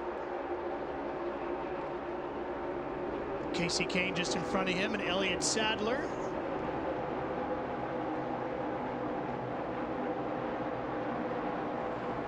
Matt watching the 9 and the 00 right now of Kane and Rudiman.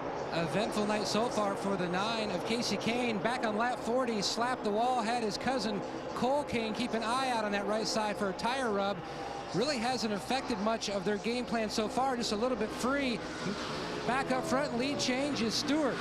Moves around his old teammate, the 11 of Denny Hamlin, trying to keep that top spot now.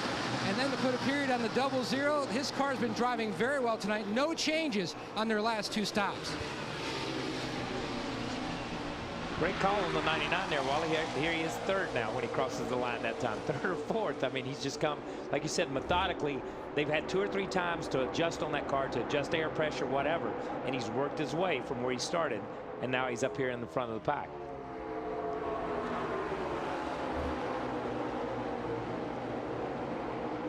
I don't think the Coke drivers would be doing as well as they are here at the Coke 0400 by Coca-Cola had they gone along with those 2 guys at Coke. Now, I've seen some interesting ways for our sponsors to get their message out, but this idea takes the cake. You couldn't shift or do anything, and it was, I mean, going up the line, and it was so.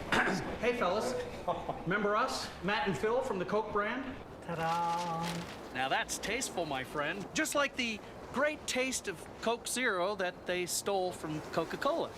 I think it's a danger to me and the other drivers. Your right eye goes through the O, your left eye goes through the A. It's called double eye, single focus. Yeah, don't they teach that to you in racing school? I think it's idiotic. Don't fear idiocy, Jeff. Idiocy is the new smartness.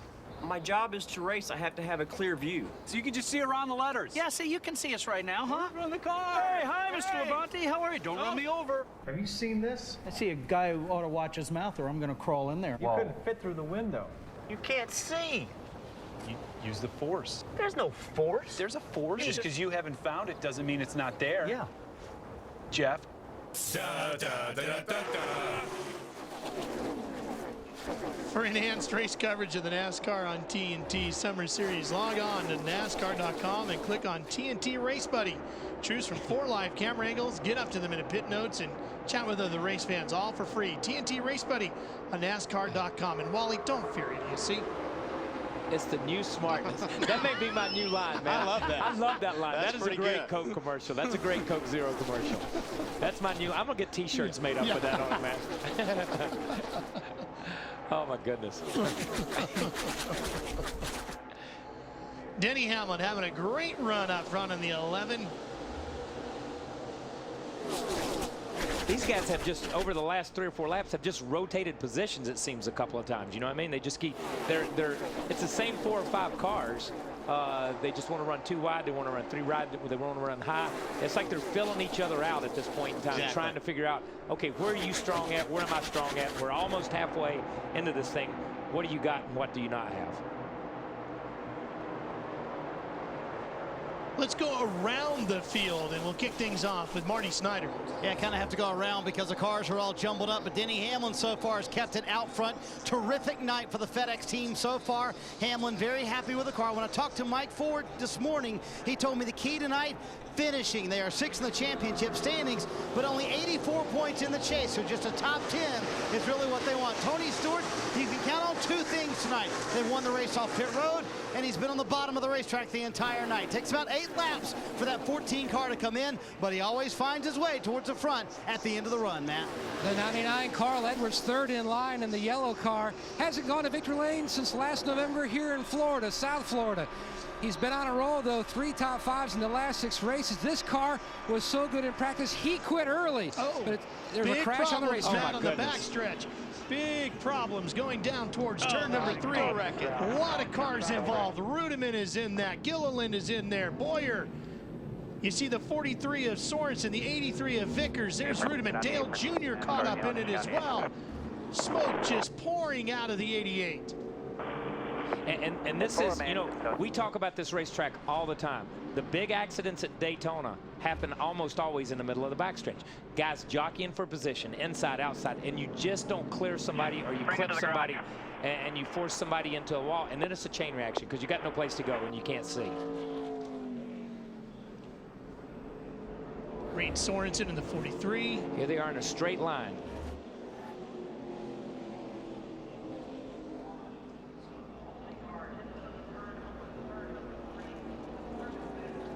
I'm not even sure where this one starts. You see the 12 car. Wow. He gets tapped. Yeah. He gets into the back. It's like Casey gets in the back of him. Yeah, and that's what happens with these cars sometimes. If you're not dead straight when you're hitting the guy in front of you bump drafting, you're going to turn them straight into the wall. And you saw the 00 turn to the outside. Well, obviously he got hit in the back and turned the opposite way by somebody. Now look at that. You can see nothing. From where we were sitting right there, you could see from there, you could see nothing back all the way to turn 2. Yeah, Casey definitely got into the 12, didn't he? Watch Rudiman in the 00 come around. Yeah, well, at this point. Right. Oh, man. At this point, when you're behind something like that happened, all you can do is look straight, hold the steering wheel straight, get out of the gas, and hope you don't get run into or you run into somebody. There's not a whole lot you can do in this situation. And the thing is, the accident started. Here's what happens with accidents at Daytona and places like this. You see these guys still piling into the wreck down here. There were almost 3 wrecks there. Okay, you had the first wreck, you had the 12 and the 9 get together. All right, then the 00 gets turned into the outside wall, starts another wreck. As those cars come out of the smoke on the other side, they continue to run into each other down in turn 3. That spread over about a mile and a half, or a mile of the racetrack. And what happened was, when Casey was not squared up with the 12, when he hit him, the 12 was over just a little bit. It wasn't a flat square shot, and that's what turns the car to the right. Inside the 6 door. And watch Junior. Clear. He can't do nothing. He's holding it straight. Runs into somebody. There's nothing you can do about it. Most of it's luck if you get through one of these wrecks. And that's why Wally and I said earlier, there is no safe place in this pack. There is no safe place at the back. There is no safe place at the front. Speaking of luck, watch this one. Just gets it straight. Just gets by. Now Junior's right behind him, and it closes up. And that's how quick it closes up. It closes up within a car length. I'll tell you another one who was lucky was David Reagan, because when Rudiman comes back across the center of the racetrack, Rudiman almost drills him right in the door. He just disappears too fast. When you're sitting in the race car, how many times have you closed your left eye or your right eye and grit your teeth? Because that's how you know it's that close. And I always like it when the crew chief and the guys come on and say, "Great job of driving," and you never move the wheel. Yeah. You never move the wheel. But you took all the credit, But you take all the credit on that. There's plenty of times the crew chief says, "What were you thinking? Yeah. What were you thinking?" So you got to take them when you can get them. Kevin Harvick on pit road, crew working on the front of him. Front right there. It's going to bolt to the front. Halfway down the back.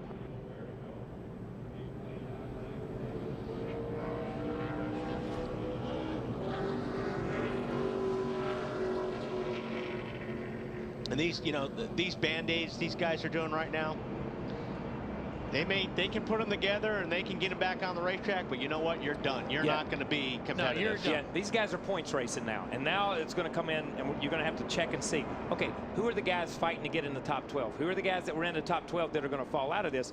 Here's a 24 car with damage to the right front. And he had a strong car tonight. I mean, we saw him drive back to the front after he got to the back. So these guys are point racing. A lot of them are point racing from this point forward. You saw the damage of the 24. He's second in points. You see Newman on pit road. He's 8th in points. Vickers is on pit road right now. Stremmy's car is on pit road as well. And Rudeman was just 13th in the points. Here they come, Matt. The first stall off turn 4 is Carl Edwards in the 99. He's going to stop short in his box to help his exit. They're going to go back on a wedge adjustment they previously made. He's really interested to see what the tires will look like when they come off this car. Felt like he was starting to lose one. Adam. Jimmy Johnson said the car's still a little bit snug, but it's getting better. You see him on pit road, top right of your screen, 4 tires, fuel, and another baby adjustment for Jimmy Johnson. Marty? Denny Hamlin, top left of your screen. No changes on the stop for the FedEx team. He only wants some water in the car. Tony Stewart in the middle of the screen said he cannot be freed up anymore. They go down one round on the track bar, actually to tighten them up, and they are 4 for 4 on pit road with the 14 team. They win it again.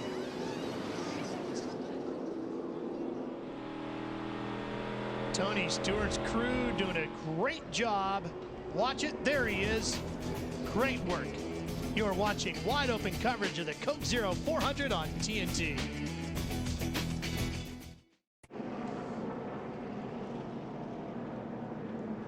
Back to Daytona International Speedway right now.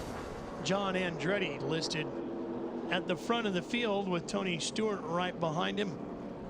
There you see John in the 34. Time to see what Sprint says is happening right now, only on the Now Network.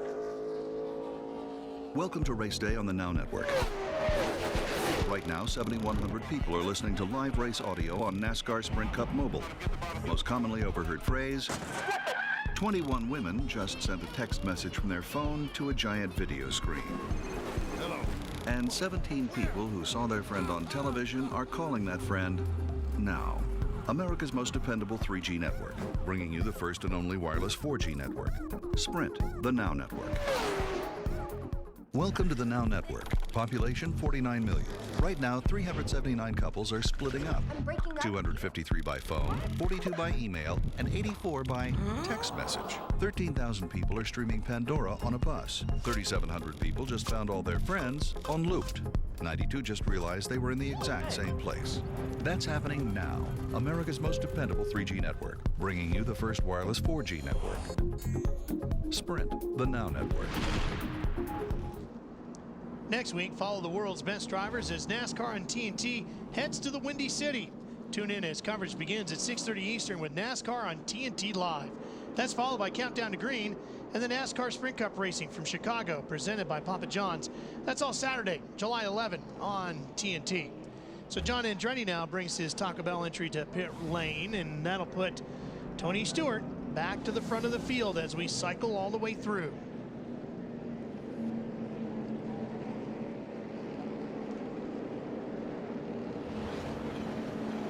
Lights off on top of the pace car. There's Tony back to the inside.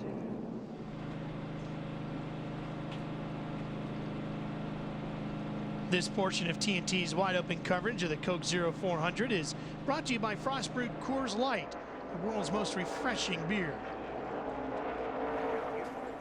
That's the spot right up there. Set it down. Good job. Who wants a beer? Drop me a beer. That's what I'm talking about. Incredible game, man.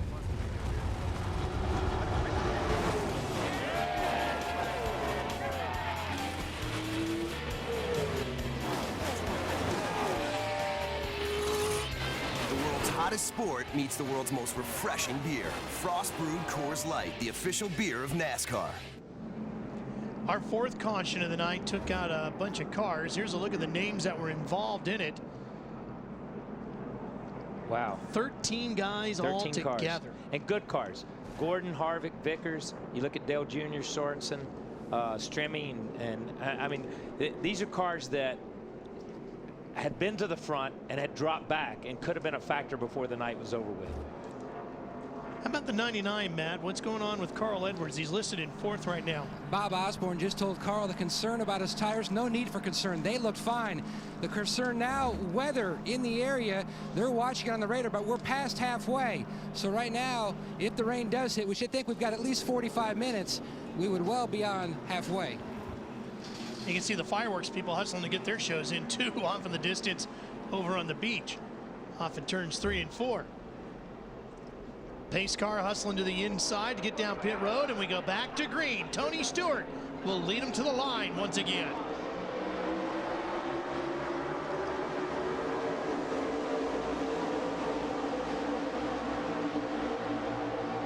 You know, Tony's led this thing, and he believes in that inside line. We've not seen that tonight like I thought we really would. I really thought early in the race we may see somebody try inside, outside, do a couple of different things, but they've really not. He's not. Let me just say that. Tony's not. Yeah, and one of the things we talked about too, Kyle, is the fact that you're going to start to think about who would you be in front of, yes, whether you shoot the outside or the inside. But nobody really seems to care about that. Everybody's just gone straight to the bottom like they did last night. But I'll tell you what, I think when it comes down to it, if you're racing Hamlin, I'm not sure. I think I want to be. Well, it's still, you're right. It comes down to who's the strongest car behind you on that last shot. You've got it. That's what really it comes down to. But when you look at it right there, you had Tony on the inside with the 18 car, Kyle Busch behind him, and Hamlin drives around him on the outside and is leading the race right now. You know, so that's, you know, you look at some of that stuff and you think, okay, well, maybe I am concerned about who's behind me, but at the same time, if I can just out accelerate him, I'm just going by myself, and that's what Hamlin's been doing. We've seen a couple of guys get black flagged tonight for having stuff dragging on the ground, and we're hearing now that Jeff Gordon's number 24 might be dragging the splitter. That wouldn't be surprising, the way that the whole front of the car looked like after that wreck. And the right front of his car was really high. They had a lot of work to do to get that car, you know, even close to being the right heights on that splitter. Yeah, and this is a thing that you look at from the leaders. When we look at we look at Hamlin and we look at Tony, we look at those guys.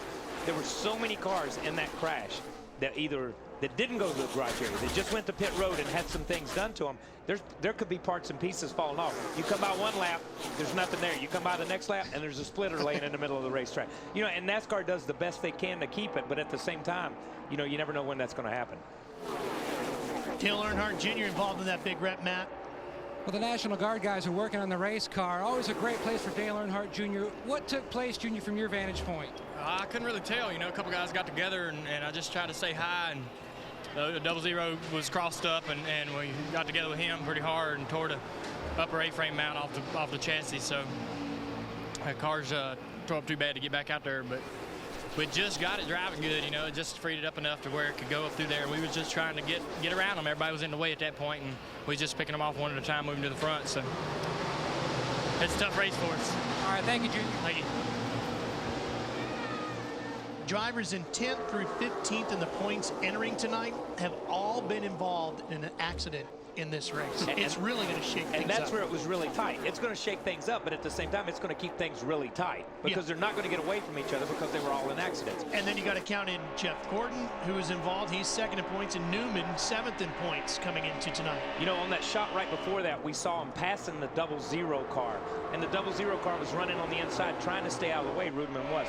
But there is a minimum speed that you have to maintain out there because you see these guys running 2 wide and 3 wide, and we've seen how these cars are a handful when you're trying to go around a car that's running that much slower than you. 10 miles an hour doesn't sound like a lot slower when you're running 189 or 90 miles an hour and the car's running 180 or 81. But let me tell you something, that closure rate on a car like that when you're trying to figure out what you're going to do is incredible. And if you look at the points, 10th through 14th in points right now are only separated by 17 points. The world's hottest. That's pretty close this way into the season. The world's hottest sport meets the world's most refreshing beer. Frost Brewed Coors Light, the official beer of NASCAR. That's the spot right up there. Set it down. Good job. Wants a beer. Drop your beer. That's what I'm talking about.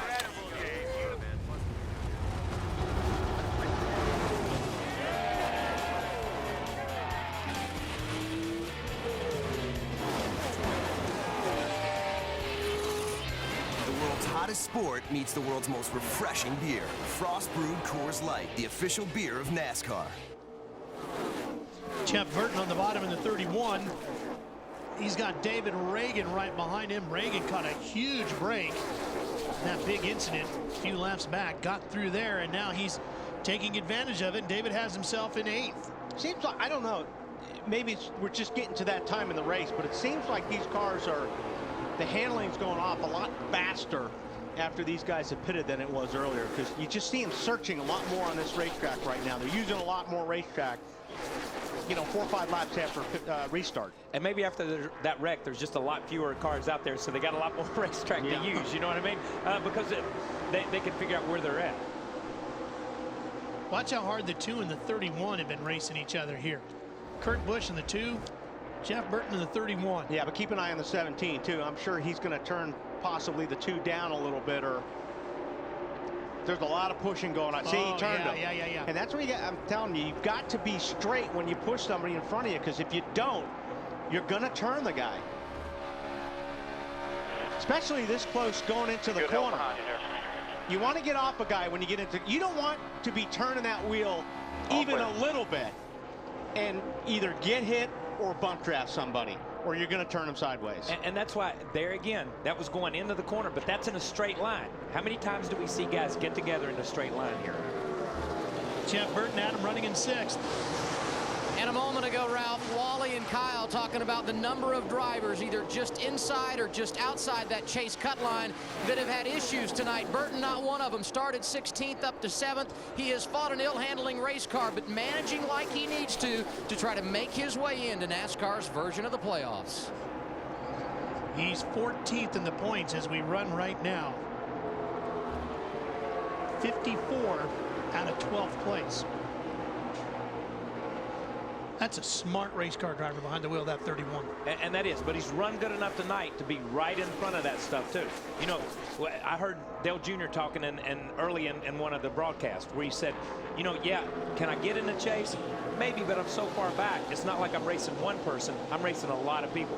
This was a night where Dale Jr., to get in the chase, needed to be clean tonight. This is a night where a guy like Jeff Burton, to get closer to the chase, needs to be clean. So this is a big break for some of these guys, and just a death knell for a lot of them.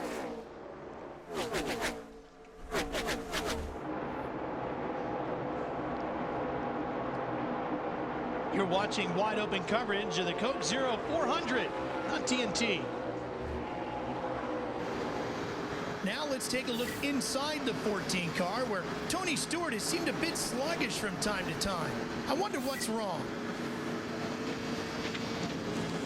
Let's do this. I'm starving.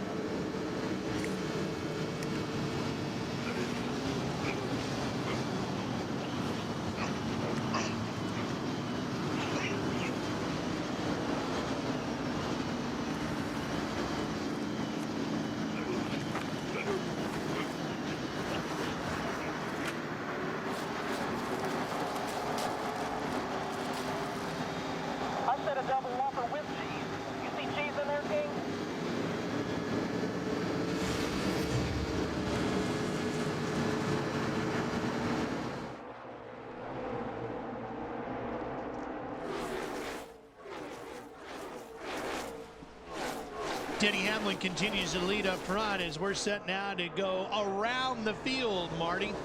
We'll try it again. We'll try not to bring out a caution this time around. Denny Hamlin up front, and he has led 3 of the last 4 Daytona races, and believe it or not, still does not have a top 10 at this racetrack. On that last stop, no changes for Hamlin. Very happy. Takes about 10 laps for his car to come in, as it does for his former teammate Tony Stewart. He is very loose. They made a track bar adjustment on that last stop, trying to tighten him up, especially early in that run, but still sticking to that bottom line. Kyle Busch behind him is commenting as the race goes along. Remember, they had the best car in the Daytona 500, led 88 laps in that race. He's happy to be up front, very happy with the handling of the car. Again, after about 10 laps when the car gets from loose to tight, Matt. 2 tough weeks for Carl Edwards in the 99, 13th and 19th at Infineon in New Hampshire. Currently 4th, the 4th car in line in that front pack. The balance is good on that 99 car. He's just riding. And the balance is also good on the 48, Matt. He has been solid all evening long. Just a tick tight has been what he has talked about every time the caution has come out. But there's no one better than Chad Knaus and Jimmy Johnson at adjusting on a race car. They have been solid throughout the evening, trying to work their way into the top 5. And then there's Jeff Burton. We documented a moment ago his situation in the points. The report on the race car, loose in and tight off. They continue to chip away, trying to help Jeff Burton where he needs to be at night's end. Matt? The only issue for Kurt Busch, Adam, of late has been he just rubbed the Goodyear off the side of the tire on that left rear. He's been going back and forth between the bottom and the high side. At this juncture, he's decided the inside lane is better for the 2 car. Meanwhile, the 17 of Kenseth, he would like to run up top. His car extremely loose on entry, tight across the center, but his biggest issue, really loose late exit. He says spinning that right rear. Remember, he had that issue with the right rear earlier, so that is some concern for the Kenseth camp. Lindsay? Matt, Joey Logano is running currently in the 9th, and when I talked to him earlier today, he said he didn't quite know what to expect out of this joint. However, after all, that's what he said last week in New Hampshire when he got his first sprint career victory. He said it's been a wild week. His focus right now is just getting some experience here on this track because he has not had success in the past. Right now, he feels very good. Right behind him, it's Jamie McMurray in that 26 car. Jamie said that his car just tight on the bottom of the racetrack. The winner here in 2007 of this race, very, very comfortable, except for being a tiny bit tight, Larry Mack. Well, Lindsay, I'm watching the cars at 11th through 15th, and it's kind of an interesting group. You look at David Reagan in the 6 car, only one top 10 finish this year, and that was when he finished 6th in the 500 in February, running 11th. But the guy that I've been watching is this 78 car of Regan Smith. This is only the 10th start for him in 2009. They run a limited schedule. He finished 21st in the 500. But guys, the most amazing thing about this young man, this is his 51st career start. He has no DNFs, which is one of the reasons he won the Rookie of the Year last year in 2008. Yeah, good call, Larry. Doing a really good job. Marcus Ambrose, he's hanging there right too. He's in the 16th spot right now.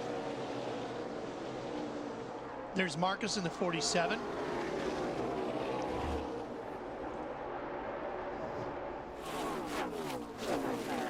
You're watching wide open coverage of the Coke Zero 400 on TNT.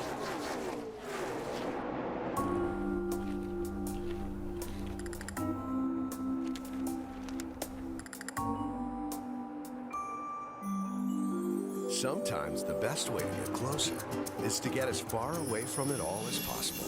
Don't let erectile dysfunction get in the way.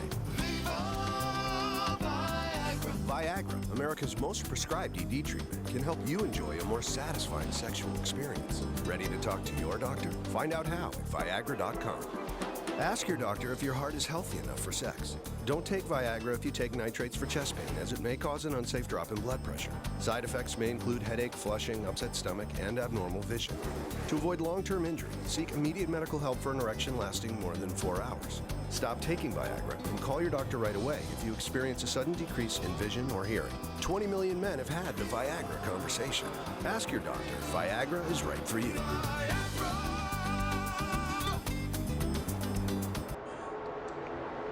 Tight, clean racing at the front between our top 5, but things a little rougher behind them as Marcus Ambrose, Paul Menard getting together. Menard in the 98, Ambrose in the 47.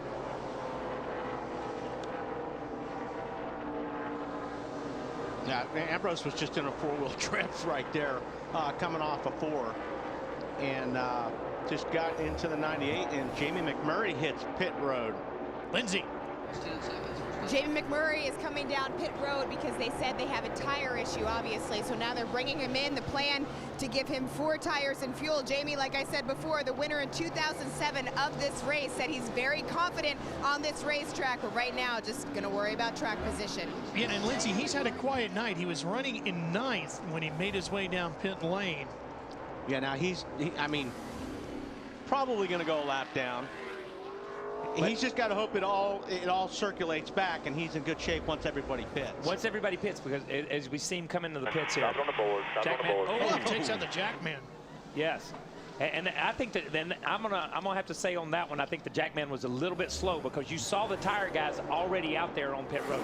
The Jackman seemed to stumble. So I'm going to defend Jamie on that one. But Jamie's car, he may get a lap down and be the car a lap down here, but he's not been in an accident. The other cars that are a lap down have all been in accidents so far. Speaking of cars that were in accidents earlier in the night, Mark Martin has come back out on the track. He's visited pit lane a couple times, and he's out trying to get some points. They put a new nose on the number 5.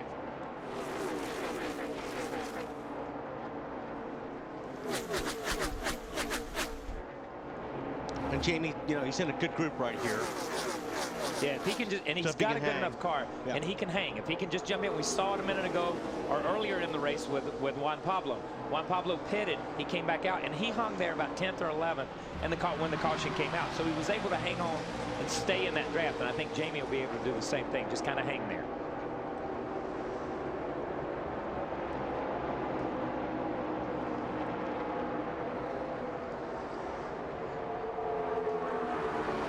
Tony Stewart, sandwiched by two former teammates. Guys he raced with when he was at Joe Gibbs Racing.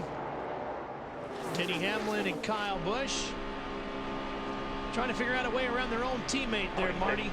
That old family reunion up there, 1, 2, 3, huh, Ralph? And you guys were talking about Tony selecting the bottom line. Here's one thing that Tony has talked about several times. The car is so loose to start a runoff with that it seems like the bottom is better. Seems like when he's up top, the looser or the higher he is, the looser the car gets. Now his car is a little bit tight. So I think really Wally and Kyle, it's more of a handling issue as to why Tony's hugging that yellow line more than anything else. Don't you guys agree? Certainly that explains it, Marty. I mean, if that's why he's choosing it, because he's too loose on the high side, then exactly.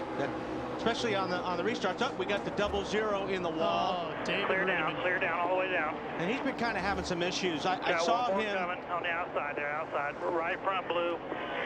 I saw him struggling when they went back to green. But we saw that car. That car was torn all to pieces, and that's the problem. It was with going good back. before that, though. Yeah, but that's the problem with going back out on the racetrack. This is what we were talking about earlier. These cars that go back out, you come in, you try to fix these things, not get a lap down, try to fix them. And like you said must have cut a right front tire. You see the car, it's humming along there. Everything looks good. He's turning down, coming down the racetrack, boom. The car, the fender comes up, he blows the right front tire because probably the tire's rubbing on something internally that you don't see from the outside. Either that, or even if like you said, once you wreck one of these cars, it's never going to be perfect. It changes the handling and the way these tires are getting in the racetrack, so it just throws everything off, and you have a wear problem somewhere.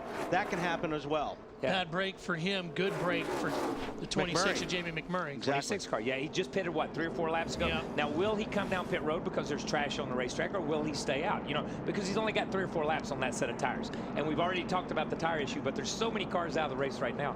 I don't think the tire... flames up in there. And that's just the rubber burning that's up around the stuff. You know, you can still see it in there, but that's the rubber from the tire that's wrapped up around the spindle and wrapped up around the hub. It just catches on fire. Yeah, and you can't do it, but really you should call it a day at this point.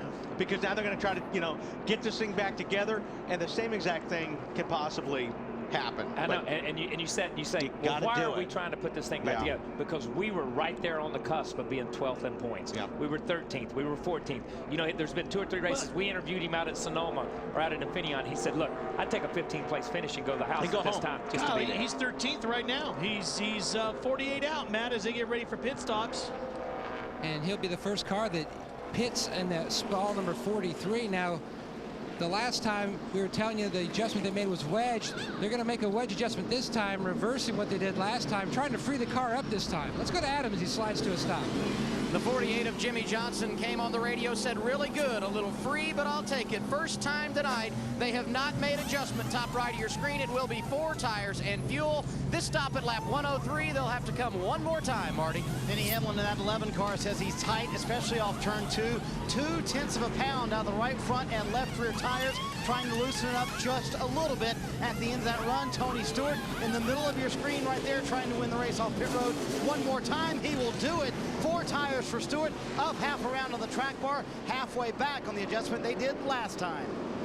Boy, Darian Grubb just has that 14 crew just hitting it perfectly. Watch Jimmy Johnson. When he hits his pit, he locks it up, and he's pointed to the wall. Yeah. He's too close to the wall. Man. Not only is it too tight, but he's got to drop it in reverse so he can clear the guys in front of him.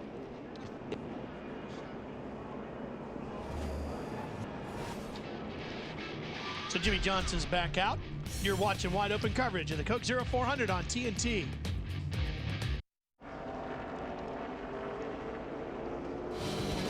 Hope you're enjoying your 4th of July, 4th of July racing tradition. Under the lights here at Daytona with NASCAR. Our wide open coverage continues here on TNT. Now, while you were talking about how Jimmy Johnson put himself in a bad situation here on pit road. Yeah, just keep an eye on this car right here. When he comes down the pits, you'll see him lock the tires up. When you lock the tires up, you can't turn it. What he does is he gets in a bad angle on pit lane. He's not only too close to the wall, but when the 78 car comes in, see how he jams it in and kind of crooked there. He's in the box legally, but he's got Jimmy Johnson blocked.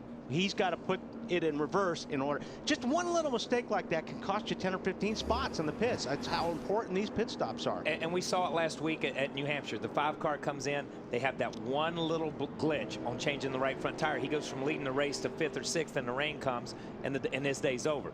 And that's why pit selection, qualifying, it all starts when you unload that thing on a Thursday afternoon or on a Friday morning whenever they start practice. That's when everything starts that happens during the course of the race. And who you pit around. That's exactly right. Because if a guy's going to come in like that, you've got to know that going down the road. People used to always pit next to me when I used to drive because they always knew I was going to wreck or fall out, so they'd have an open pit. The 3rd generation Prius, it's harmony between man, nature, and machine. What if we could use the sun to help keep us cool?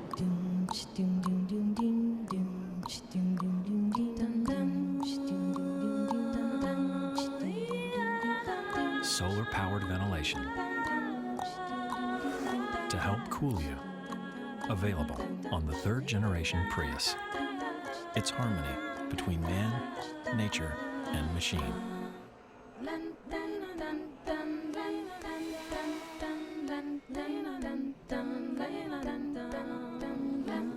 It gives the world fewer smog-forming emissions.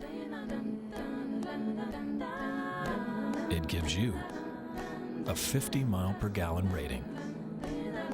The 3rd generation Prius. It's harmony between man, nature, and machine. We were wondering if Jamie McMurray was going to pit. He did in the 26.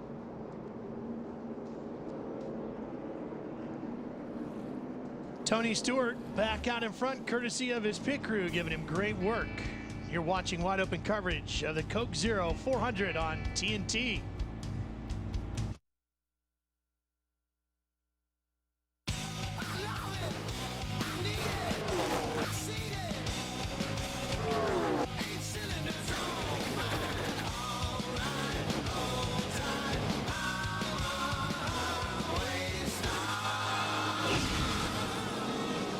Loved watching those guys play Highway Star live today down on the stage. I thoroughly enjoyed that, Wally. Now, I know you maybe... You think they were sweating?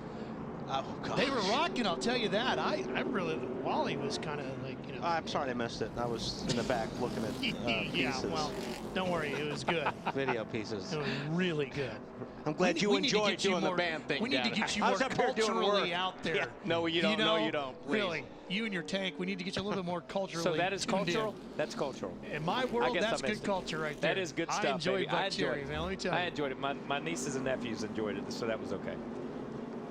All right, we're going back to this double file restart thing. We've had 5 cautions for 20 laps, 3 wave around cars.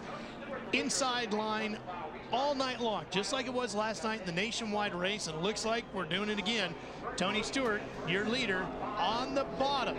And again, Hamlin and Stewart up at the front. I tell you what, Stewart's been getting a good restart too. He's always been a car length or 2 at this point. Now, if the high line can hang, it's going to have more speed coming off it too. One of these times, I think these guys are going to, the high line's going to go.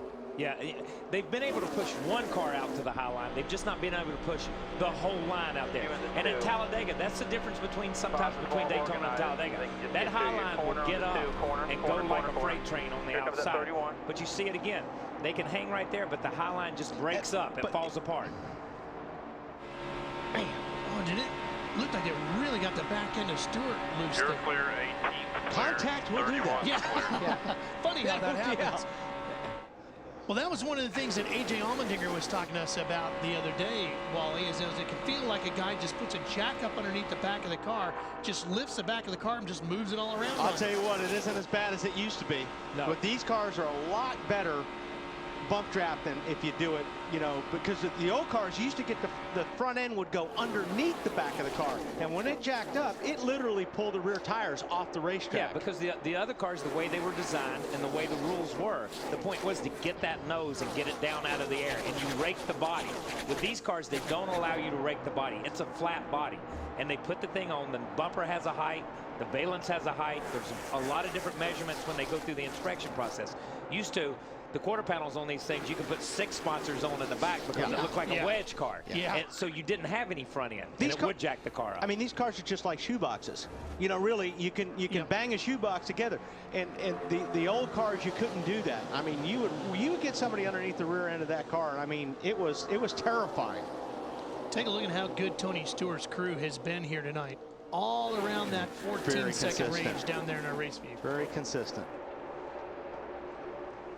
You know, and that what helps that a lot is to keep that pit crew motivated is being where Tony Stewart is right now. When you see your guy up front, you see your guy running second, that's that little bit extra adrenaline when you jump over that wall because you want to send him back out. You don't want to be the guy that we're putting up on the corner of the screen that says, just lost 8 positions, was leading the race, you know what I mean? And then list all their names. They want to be up there at the top. You see Hamlin there on the high side. Didn't work out for him. But as Kyle pointed out, that top line seems to break every single time on the restarts. And if you guys, if they're not lined up, if you don't have 5 or 6, 7 cars lined up nose to tail, you're just going to lose you're going to lose the other line. The inside line has always been better at that. Well, and Hamlin dropped from 2nd to 12th in 2 laps. But look who else is in the middle of that pile. The 42, the target car of Juan Pablo Montoya. He's had a lot of ups and downs here tonight. Got the lucky break, got a chance to get back in the lead lap, and here he comes. How about that yellow line down there? How about that yellow line? You can't be ducking down there and gaining spots. Crossing that line and doing that. We're in the TV. I don't know how you call that one. We're in the TV booth. He was forced down there too. He was forced down there, He got tired of running behind the 47. I'm gonna say that. He got tired of running behind the 47. That's why he's fallen back so far. He got hung up behind Ambrose. But as he turns left and comes out of the pack, the momentum takes him all the way that far. Okay, now if the 11 didn't go below the yellow line, there would have been some contact there, but I don't know. You're not going to go there? No, I'm not going there. In soccer, do you have like warning flags and stuff? Maybe I give him a red card on that one or something. I don't know. I don't understand soccer either. I don't understand this sport either, so there we go. Right. Why worry about that? We can't handle this one. Why worry about it? But we talked about it in the Wallace World piece, is that if you're forced down there, if you don't go below the yellow line, there's going to be some wrecking going on. But it's just one of those calls. You've got to decide whether you want to stay there or not, or go below the yellow line or not. Too early to stay there. Marty, what do you think about the 11 and Denny Hamlin? Well, he was not very happy about that restart as he lost all those spots, as you guys mentioned, and he has not mentioned a word about the going below the yellow line thing. But what he did say is, now I've really got to go to work. Wally and Kyle, you know it's much harder to race back here trying to get back to the front than it was where Denny was earlier, 1st, 2nd, 3rd. This is a much tougher road to hoe for Denny Hamlin now. It is, Marty, but the only thing I'd say on that is the 11 car has been so strong. I think if he had some help right now, I believe he would work his way up to the front pretty quick. He doesn't have anybody to help him right now. But you're right, Marty. When you get back there, it's a little bit tougher. But I still think he's got the horse.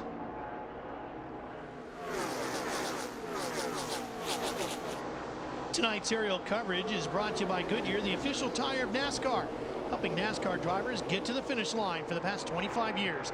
Let's check in with our friends high above. Hello again from high above the Coke Zero 400. Look at all the tailgaters. Smell the hamburgers and the potato salad. You can smell that up here? It's a gift. In addition to good food, everyone who drove here could use new Fuel Max tires. Exactly. New Fuel Max tires will help any driver, including the tailgaters, save 2,600 miles worth of gas over the life of the tires. That's amazing.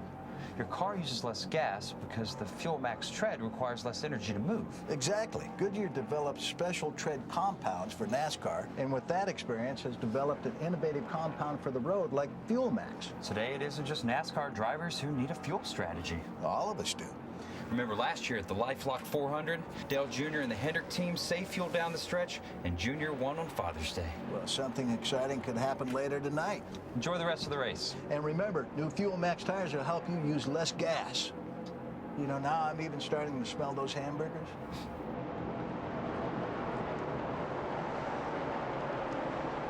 The Roush guys are smelling the front of the field, I can tell you that too, because they're running 4, 5, and 6 right now with David Reagan in 4th. Reagan had earned a 5th place finish in his first ever Daytona 500 back in 2007. Here's Logano right behind Hamlin. Didn't have much experience coming into this race in a Cup car here at Daytona. Getting a bunch here tonight. Only 40 laps in February, Lindsay. Not much, but he got a lot last night as well in that nationwide race. Had a 4th place finish. Pretty good run. Yeah, he did, Ralph, and it's funny because that's why Greg Zipadelli said today their goal is to change his mindset basically from defense to offense. They want him to take things that he's learned over the weekend and really apply them here, and they said that the confidence he's gained and little tricks they've been able to show him have really paid off. Right now, he said the car's a little bit tight in the center, a little bit loose off, but I talked to Greg Zipadelli this morning, and he said with this car that he drove to his first top 10 finish of the season at Talladega, he really thinks Joey can gain the momentum and the experience that he needs. Well, and Joey's one of 6 drivers in the top 10 right now, Lindsay, without a restrictor plate win. They include David Reagan, Carl Edwards, Denny Hamlin, Joey Logano, Kurt Busch, and Marcus Ambrose. And you know, one of the things I liked hearing about Logano was the fact that they're starting to work off of his notes now, as opposed to where Tony had been in the past. So him and Zipadelli were, wow, look at that. I'll tell you what, the 6 car and the 18 just put a block on him, and he's going to cost all those guys positions just because the 18 was putting a block. And now you got the guys down, you got Kenseth down there in Hamlin. But I'll tell you what, the 6 car looks awfully strong, David Reagan. The 6 car is really handling good. I think the 18 is his handling's gone away. And when we went to break right there, the 17 was almost sideways down under him, trying to figure out where he was at because the 11 was right behind him. Marty, is there something happening with the handling of the 18? Actually, his handling is getting better, according to Kyle inside the car. And Kyle Petty, here's something interesting that Kyle Busch is doing. Every time they go out on the track after they've come to pit road, he'll say, what lap is this? And they say 10. What lap is this on this run? He'll say 8 or 6 or whatever it is. What he's telling Steve Addington at that point is, this is when my car is starting to get good. You talked about drivers asking for lap numbers when they're out there. Kyle's actually telling his crew, now my car's good, now I can start being aggressive. He's saying his car a little bit too tight right now, though. Boy, Kurt Busch got stuck someplace he didn't want to be. He was in the middle there. It was just, he was sideways saving it and did a good job. And I'm going to tell you something. Kyle Busch just did something, and I don't know that he did this, but this is the thing. You hear the old drivers talk about it. Bobby Allison, Kelly Yarborough, Richard Petty, those guys. They would get a guy on their bumper and run half throttle or feather out, drop him off and take him to the back, and then run 4 or 5 laps wide open and drive away from him. We saw the 6 car and the 17. All these guys were all bunched up a minute ago. Kyle Busch just decided to run 2 laps wide open, and he's drove away from this pack. As wild as this pack is right here, he drove away from this pack. Look where he's at right now. He's 10 car lengths ahead of him. It's like he just separated the packs and said, I need to get back to that pack and run clean with that pack. And he just drove back to him.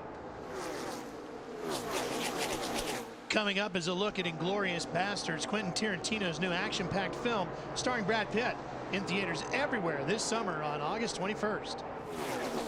I'm putting together a special team. We're going to be doing one thing and one thing only, killing Nazis. I'm going to assume you know who we are. Everybody in the German army's heard of you. Probably heard we ain't in the prisoner-taking business. We in the killing Nazi business. Cousin, business is booming. An American Secret Service outfit is deep behind enemy lines.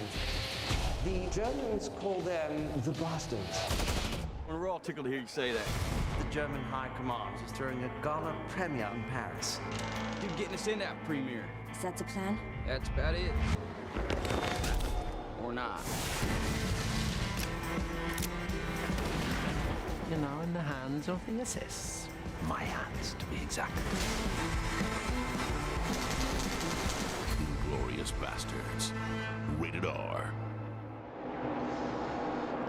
Starting to get dicey. Yeah, I was just going to say, starting to get a little intense out there.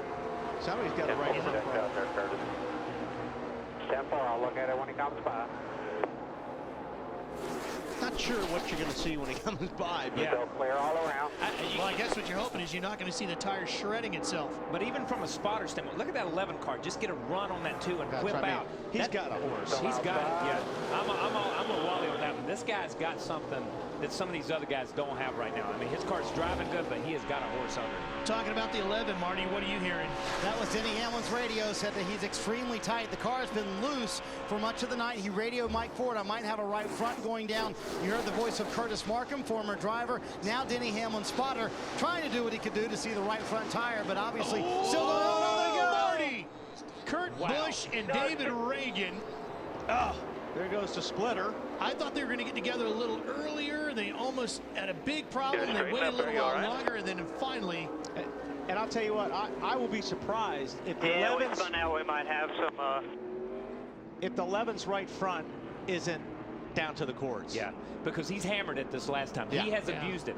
Up front, he's been able to just run his race. Now he's been forced to run somebody else's race. Let's take a look here at the 6 car. You have to. Wow, no, it's just, man, you know, it's hard. Kurt's had his handful. Well, Kurt has been all over that car the last couple laps, but that's just, you know, you got 3 or 4 cars there. They're all moving around, you know, and I mean moving around. It's hard to explain how much these cars are moving. He's got 4 wide there.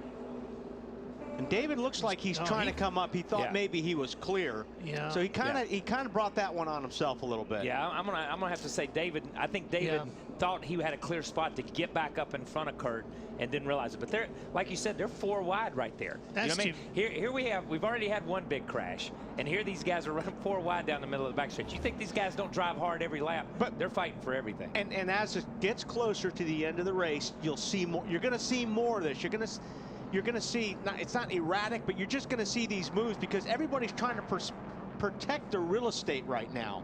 You can't afford to get shuffled all the way to the back. Wow. Kurt had saved it prior to that. I thought that's when they were going to get together. And then Kurt's been sideways the last 2 or 3 laps. He's been, once he was in the middle, he's been sideways. And he was actually loose off the 2 right there, and he saved it. And you see the flame shoot out of the 2 car. He let off. As soon as he got into it, he let off. That's the flame coming out of that thing. And then you saw him jump back on it and it popped the flame back into it. Too bad. David Reagan was running 10th. He was having a really good run tonight. The 83 is going to get the lucky dog. Pits are open. Here they all come. We'll kick it off with Matt.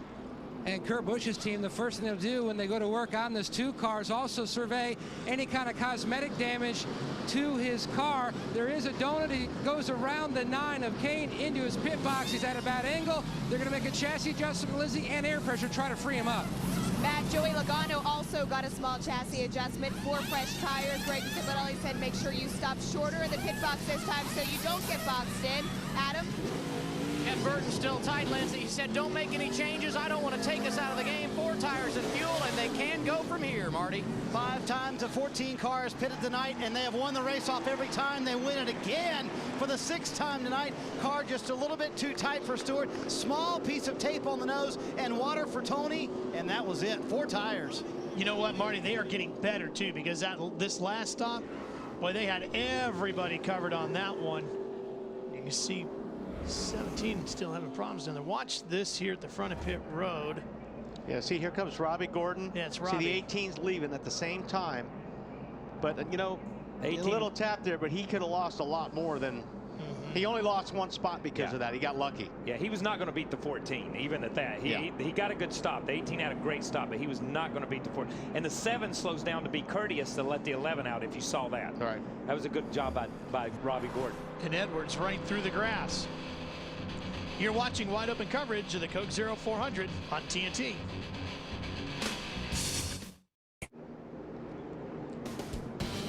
Welcome back to the Coke 0400 at Daytona, powered by Coca-Cola on TNT. There you see the 99 and Carl Edwards sporting the Subway colors here tonight. He's been solid. Sure has, and he's sitting in 2nd right now. Yep. We had a hold off. The weather? Yes. Yeah, it looks like it's going to hold up. I mean, it's falling completely apart, spotty, so we'll see.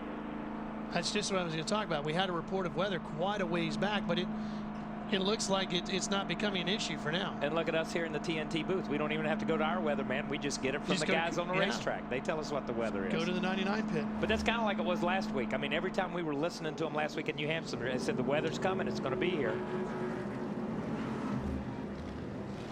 We'll be right back in 1 minute and 15 seconds. You're watching wide open coverage of the Coke Zero 400 on TNT.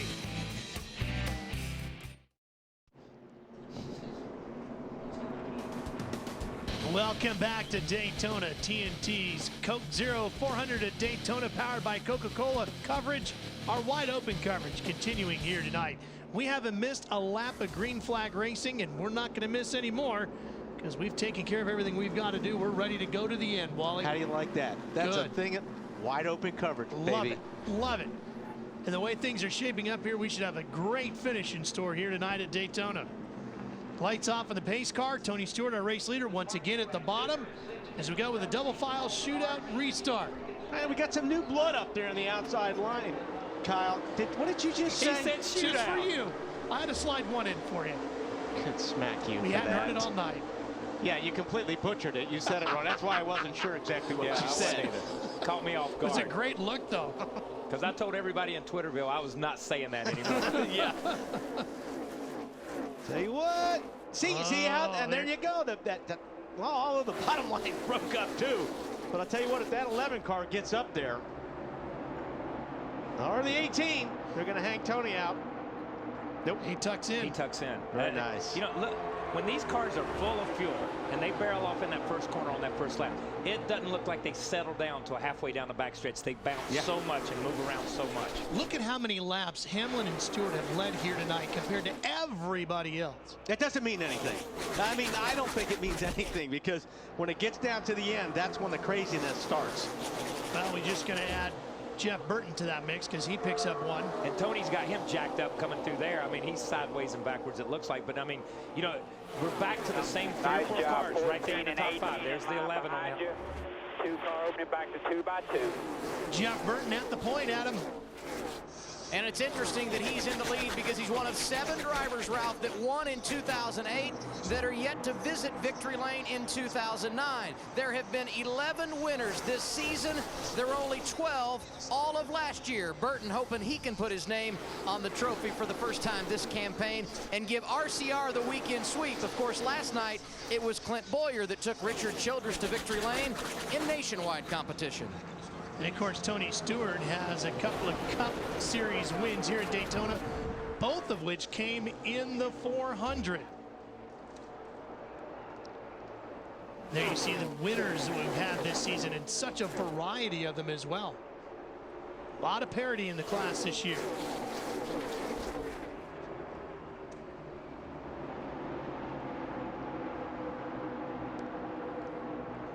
Stewart back at the front. Now Jeff Burton looking for a place to settle in.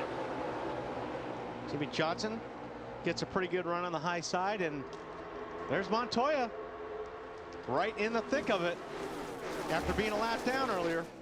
After being a lap down and out through the grass on the backstretch, you know what I mean? And I think that, you know, he's got that free pass twice tonight, Kyle. But in a lot of ways, that's a tribute to this car in some strange way. You know what I mean? Oh, something must have to burn. Something's happened to burn. Tire? He had contact with somebody. Adam, is that a tire going down on the 31?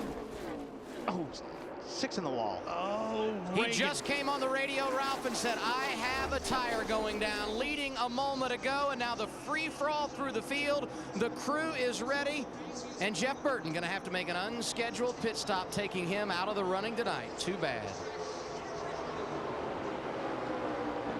You know, obviously, as he come through the trial, he felt something that he was not comfortable with, because as soon as he got through the trial, he shot down to the yellow line coming out. But I'll tell you what, I thought I saw some contact, possibly with him in the 42 earlier in the lap. And all you got to do is get side by side and just touch each other a little bit off, not square tire to tire, and you can cut it. Yeah. And it happens fast when it goes down like that. Another car that's been hanging around near the front here, this top 10 all night, is that one right there. Elliott Sadler right now listed in 7th, has had a very good night tonight. A.J. Allmendinger is in the top 10 as well. Jamie McMurray has fought his way back in that 26th. He's up inside the top 10. It's amazing how you can fall out, come right back in on this deal. And it comes down to all the guys that you're hanging out with. I mean, you know, you all of a sudden you wind up around 2 or 3 guys, you get together, and then all of a sudden your cars are rocking. It's like, man, I don't know what happened.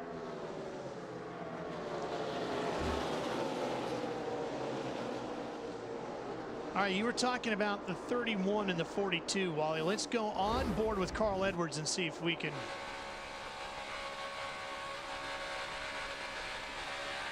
Yep. They did touch. Yeah. And that's all and right there, cut the right rear, right there. That one little hit. And look at it. Sure did. And he felt it that quick. I want you to see how quick he felt it. They touched in the tri-oval. That's what, 100 yards, 200 yards. He felt that tire begin to go that quick. But that comes from experience. And you take a guy like Jeff Burton, who has that much experience. He got it out of the pack before anything happened to it. Come in. Now he's. And we saw him leaving the pits right there. We also saw the 00 leaving the pits, okay, for like the 5th time of the day. But that's points racing again. Matt, I got to believe Kurt Busch is going to be physically and mentally worn out. He has been driving the wheels off and catching that number 2. Kurt Busch trying to make his way back to the front. Second time tonight he's been outside the top 20 and trying to drive back up to the front. The issue for Busch, we told you he said that the car was beyond tight. They found out why when they took the tires off. Severe delamination on the right front. They adjusted for the tight condition to try to free him up. He also had to make a second stop on pit road to repair damage to the nose. They punched a hole with that incident with the 6 in the nose. They patched it up, some bare bond, they pop riveted the piece in. Right now he's just riding, trying to latch onto the back of the 26, get some drafting help. Kurt has earned his paycheck tonight. Yeah, he's had his hands full. Tough night again for Richard Childress Racing. I mean, again, the results don't really show how good they're racing. It's just they can't catch a lucky break. But I'll tell you what, it's going to make RC happy. At least they are running good. I mean, that you can leave and you may not have the results, but if you can leave a racetrack and you were competitive, at least you're going in the right direction. Yeah. How many times did you go home and sleep a lot better because you run in the top 5, top 6, top 7, and have something happen? And you'd go home and finish 13th or 14th and be mad at yourself because you didn't run any better. And that's just the competitiveness of the team. They want to run good. The finishes will come, and that part will come as they go. You know, I just had somebody on Twitter ask why we hadn't done any driver interviews because so many people were in the wreck. The reason is all these guys are working on their cars. You look at the sheet here, there's guys that are 10, 20, 30 laps down. There's only 4 or 5 guys out of the race. There's nobody to talk to and nobody to interview because these guys are still sitting in their car in the garage area trying to get their stuff put together. Oh, you're twittering, huh? I'm sorry. Oh, that's kind of weird. Most of the time you don't want to talk when you're sitting in the car anyway and they're working on it. Yeah, how many times did you sit in the car and just pull your visor down? Yeah, keep the window net up. Keep the window net just up. Don't even look. No, well, you know, I've spent a lot of time down on pit road and you just walk up and you just kind of point at the microphone and either the window net. Have I ever cussed you in my career? No, but it's early in the season. You never know. We got a couple of races yet to go. I'm sorry. Keep it up, Ralph. You'll be right back down there. I'll never get the chance now, man, because I don't do that anymore.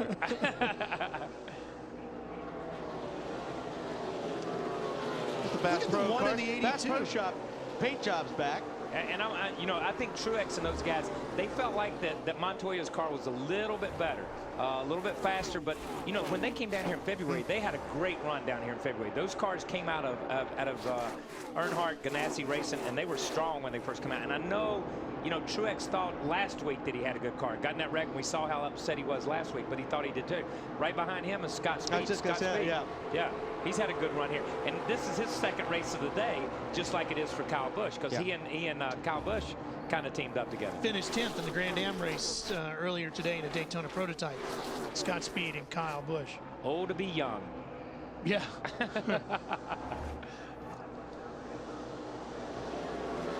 You're watching wide open coverage of the Coke Zero 400 on TNT. Temperatures and For the weeks, he's having problems with his pitching elbow, and team doctors want him to sit a few games. high pressure system continues to sit over the area, and that's going to mean more.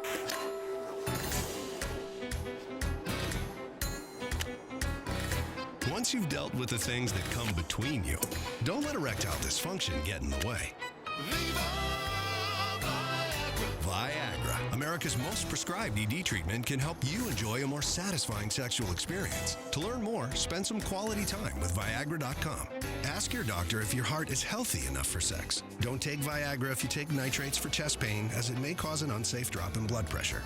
Side effects may include headache, flushing, upset stomach, and abnormal vision. To avoid long-term injury, seek immediate medical help for an erection lasting more than 4 hours. Stop taking Viagra and call your doctor right away if you experience a sudden decrease in vision or hearing.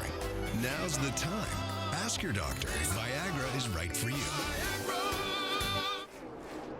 Oh, hang on, Casey Kane in the 9.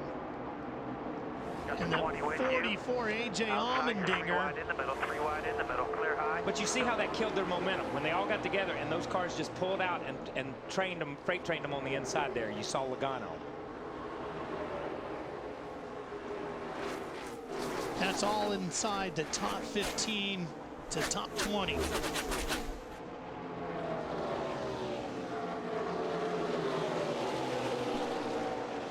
Coke Zero, the only drink with real Coke taste and 0 calories, is making it possible for John B. of Texas to take the ride of your life with Coca-Cola Racing Family Driver. Buckle up, because you're heading to Atlanta. An email with verification instructions and details on how to claim your prize has been sent to you from My Coke Rewards. Congratulations, John. Is that Almendinger there in the blue car? Yeah, that 44, yep. Man, he's got his hands full right now. Last 2 laps coming off of turn 2. He's had that car every which way but straight.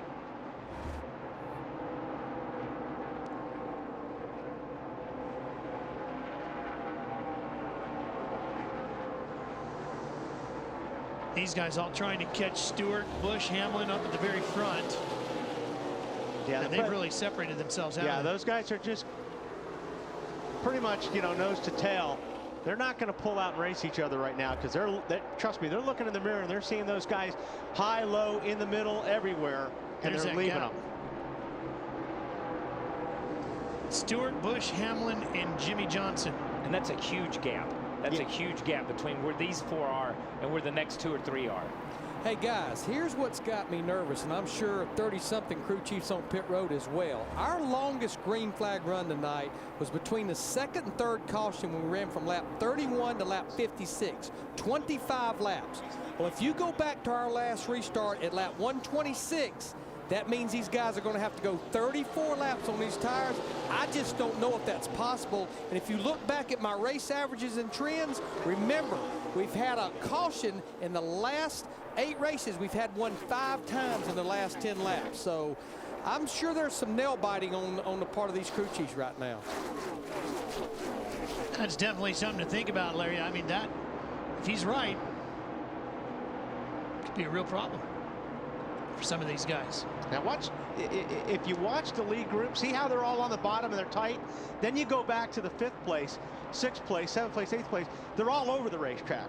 High, low, in the middle. So there's no way that group is going to catch the front group. If the front group of cars are all running each other's tire tracks and the next group is using all the racetrack, they will never chase the front group down. That front group will be faster by about a mile per hour over the second group.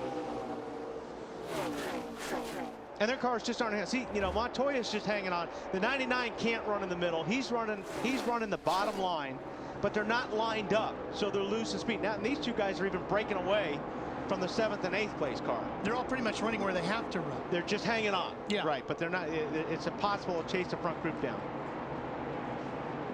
There you can see him scatter. Where the front 4, where one goes, they're all right exact in a line.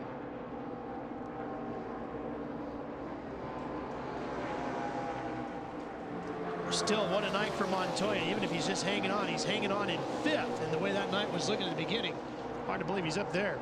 You know, this is the Coke Zero 400 powered by Coca-Cola. And, you know, I don't think I've ever seen Jeff Burton lose his cool. But these 2 guys from Coke may have finally made him crack with this crazy idea. So last year, we were a little miffed that you guys were promoting Coke Zero instead of Coke. Yeah, see, first Coke Zero stole our great Coke taste, then it stole our drivers. But hey, we're past that, and we're moving forward. We're glad you're promoting the incredible Coke taste of Coke Zero. In fact, we'd like to help. What is the one part of a car that no one has bothered to use for sponsorship yet? Look at that. That screams Coke Zero. You're out of your mind. But you haven't even tried it yet. Now, would that be safe? I don't know if it's 100% rating of safety, but you're doing 200 miles an hour, so you made some choices to begin with. Coke Zero tastes like Coke, and now you claim you're both okay with it. Oh, yeah. Very okay. It's really dark in there. Well, are you a NASCAR driver or a NASCAR driver? You can't see. Oh, I'd like to be able to see. Yeah. I'm like, well, where's the track? Where am I going? Yeah. What the heck?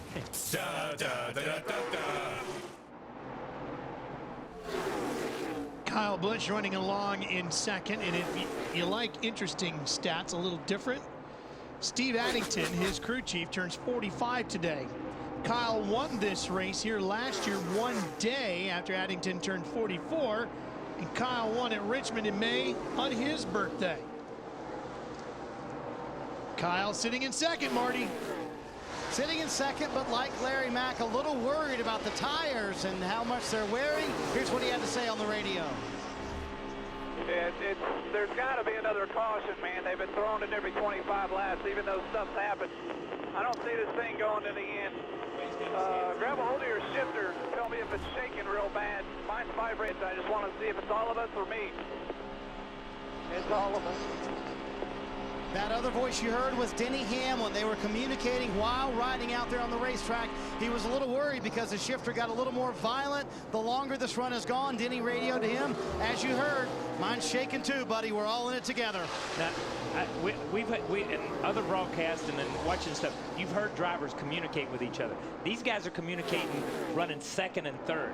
And what they're doing is they're comparing what their cars are doing. You know, you heard him say, there's no way I see this thing going more than a few laps. And he was right. There's the caution. There it is. Thank you, Kyle Busch, for your commentary on that one. There's no way I see it going much farther than this because it's been happening. Seventh caution. Something by the caution light down the back, I guess. But these guys, these first four guys had driven away from the pack by a little over 3 seconds, and we're continuing to build on that. 31 gets a free pass, and Tony Stewart's guys need to go 6 for 6. This is the one they got to hit. Oh, yeah. Everybody, because, you know, it's going to be a double file restart. Well, but the thing so you got to put you in a position. Yeah, I mean, those other 5 go right out the window if you don't get this one right, though. True.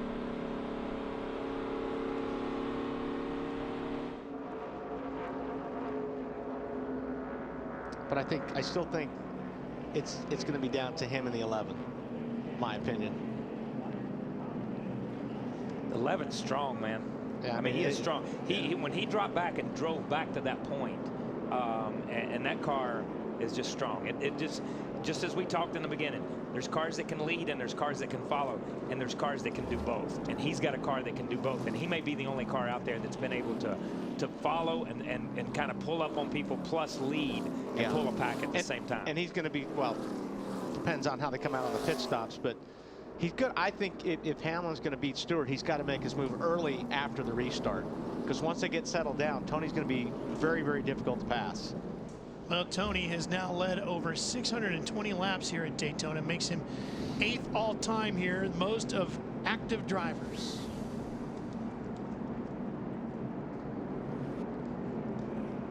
Not a scratch on it so far.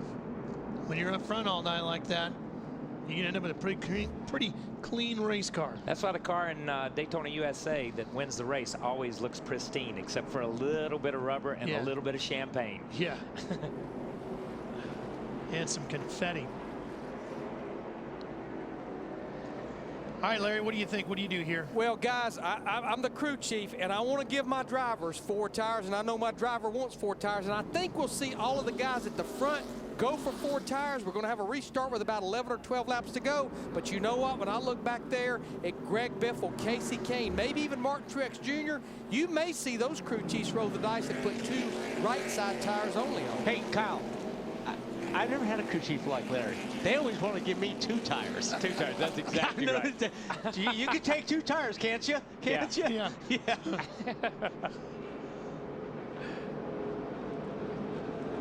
Okay, Lindsay, you get the first call.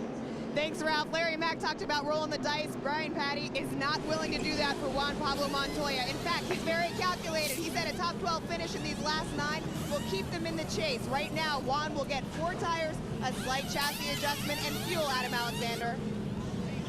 Jimmy Johnson has not been in the top 10 here since he won the Daytona 500 in '06. Good pit stop here. 4 tires, fuel, no changes. Marty? Adam, the guys up front want 4 tires and no changes. Tony Stewart once again 7 for 7 tonight for that 14 team. They win the race off pit road. No changes for Stewart. Also no changes for Kyle Busch. 4 tires for all these cars up here on this end of pit road. Now, who does Stewart want behind him? That's going to be the question. Who would you take? I think I'd want Hamlin behind me. Then I could block him easier. I think with this many laps to go, I think I would want Hamlin to have a bad pit stop and be farther back. Yeah, in the well, pack. that didn't happen. That didn't happen. That's right. But I think I'd rather have Hamlin in my lane than have him in the other lane. Yeah, and that's the way it looks right now, so that's good. And the teammates. Yeah. You don't want them together, so you got to mix it up. Yeah, because we know they're already talking to each other, so that's going to be even better. Yeah. I mean, there's a lot of ways to go with that. I bet Tony wish he had his old radio and his old helmet back so he could talk to him. No, hang on, Lucy. That's the same thing the 48 did earlier that Wally pointed out. He got on the brakes and slid in. You see how the car's nosed in a little bit. Now, let's see if the 24 goes in a little bit sideways or if he's going to get in clean. No, well, he had to back up, so. That's identical to the 48 car almost. Boy, you put that in reverse and you can just kiss 3 positions goodbye easily. I mean, exactly the same as it was. That's how close these pit stops are right now. 1 to go right here, buddy. 1 to...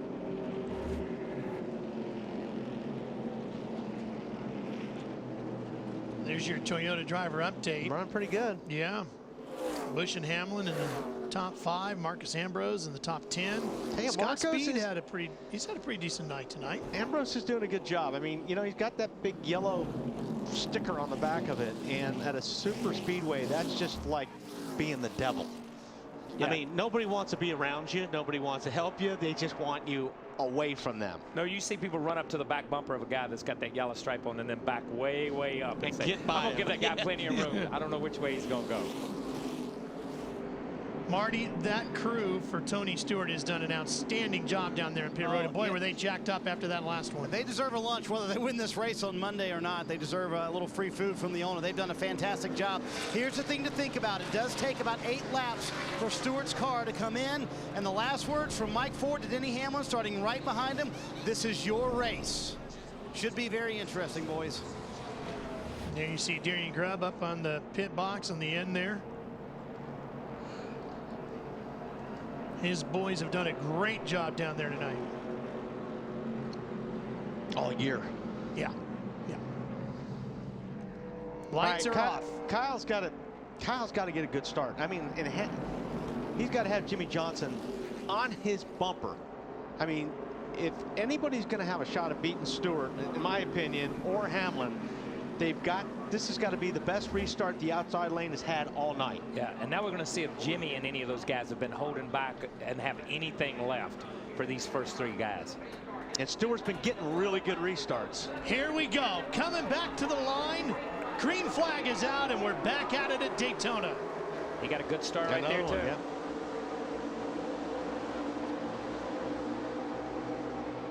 Jimmy Johnson, though, he's pushing that 18 car, and that will make a huge difference coming off of 2.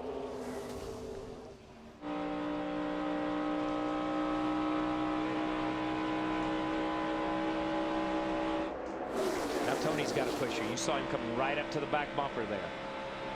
That looked like more like a shove as they came off at 2. Here they come down the backstretch. Johnson drops to the bottom 2.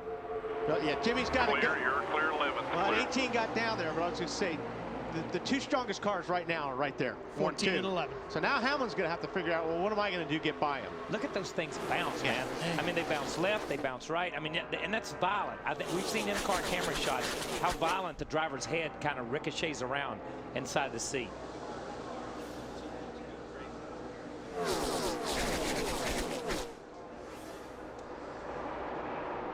these four already starting to separate themselves a little bit from that pack. Ken's just doing everything he can to hang on and trying to see if Elliott Sadler in that 19 can help push him up there.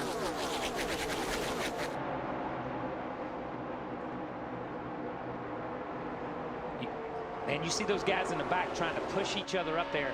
And you saw Logano get into the back of the 9 car there and push him, and he just kind of weaves down the backstretch.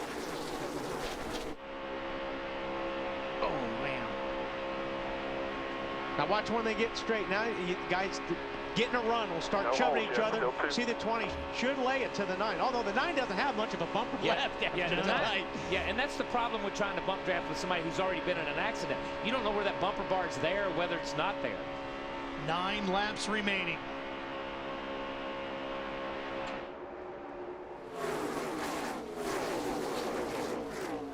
You see the first 5 or 6 cars have lined up. As long as these first 5 or 6 cars are lined up, you see Montoya jump out of the line back there in the back, and then.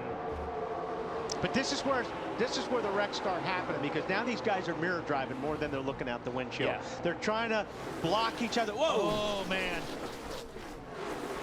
And all you're trying to keep that guy behind it. You don't. Oh, here we there go. it is. Scott Speed, AJ Allmendinger. Still outside. Stay in the gas.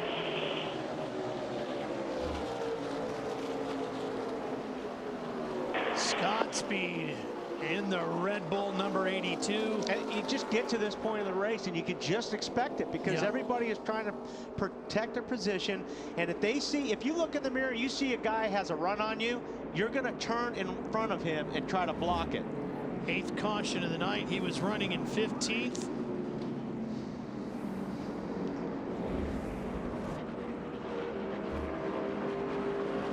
Yes.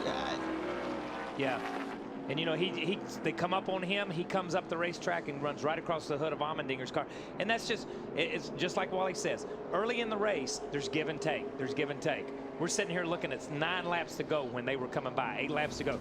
There is no give, there's all take right here. So the 44 had to check up a little bit. The 82 had a run, and he figured, you know what, I got enough run, I think I can clear him. And the 26, look at him sawing the wheel in there too, just being the victim, being trapped in the middle groove. And go ahead. The 26 was coming too. Yeah, 26 is coming and has no idea that the 82 is there. Has no idea that the closure rate is that fast, and when it closes, it's over with. This is a great shot, I think. Watch how he misses a 44. Stay low, stay low, stay low. Come on, come on, come on, come on, come on. No caution yet. Keep digging. Keep your foot in it. He's been very lucky at avoiding a lot of incidents tonight, Joey Logano. Yeah. He's gotten through some big ones. Scott Speed, on the other hand, headed to the garage area, heavily torn up. 39 is going to get the free pass. He was nailed earlier tonight for going too fast on the exit of pit road. 7 to go right now. Light still on the pace car. Okay, now. What are you thinking? Well, I mean, Hamlin's going to be in another. I mean, now you got Hamlin beside you. Yeah. Yeah, now it's going to get rough. It's going to get, yeah, it just keeps getting. It's funny because you just keep lining them up in different scenarios, and every scenario is a new one. So it's different kind of combination. funny. Yeah, it's a different combination. It's like, okay, what works this time? You know what I mean? But Jimmy Johnson, that 48, he's not afraid to lay the bumper to you on a restart. And that's what you need to do. If I was Denny Hamlin, I'd be saying right now, tell the 48 spotter to run me over on this restart. Yeah, help me. You know what I mean? Help me, help you. Yeah. Okay? Help me, help you. Wear my rear bumper out.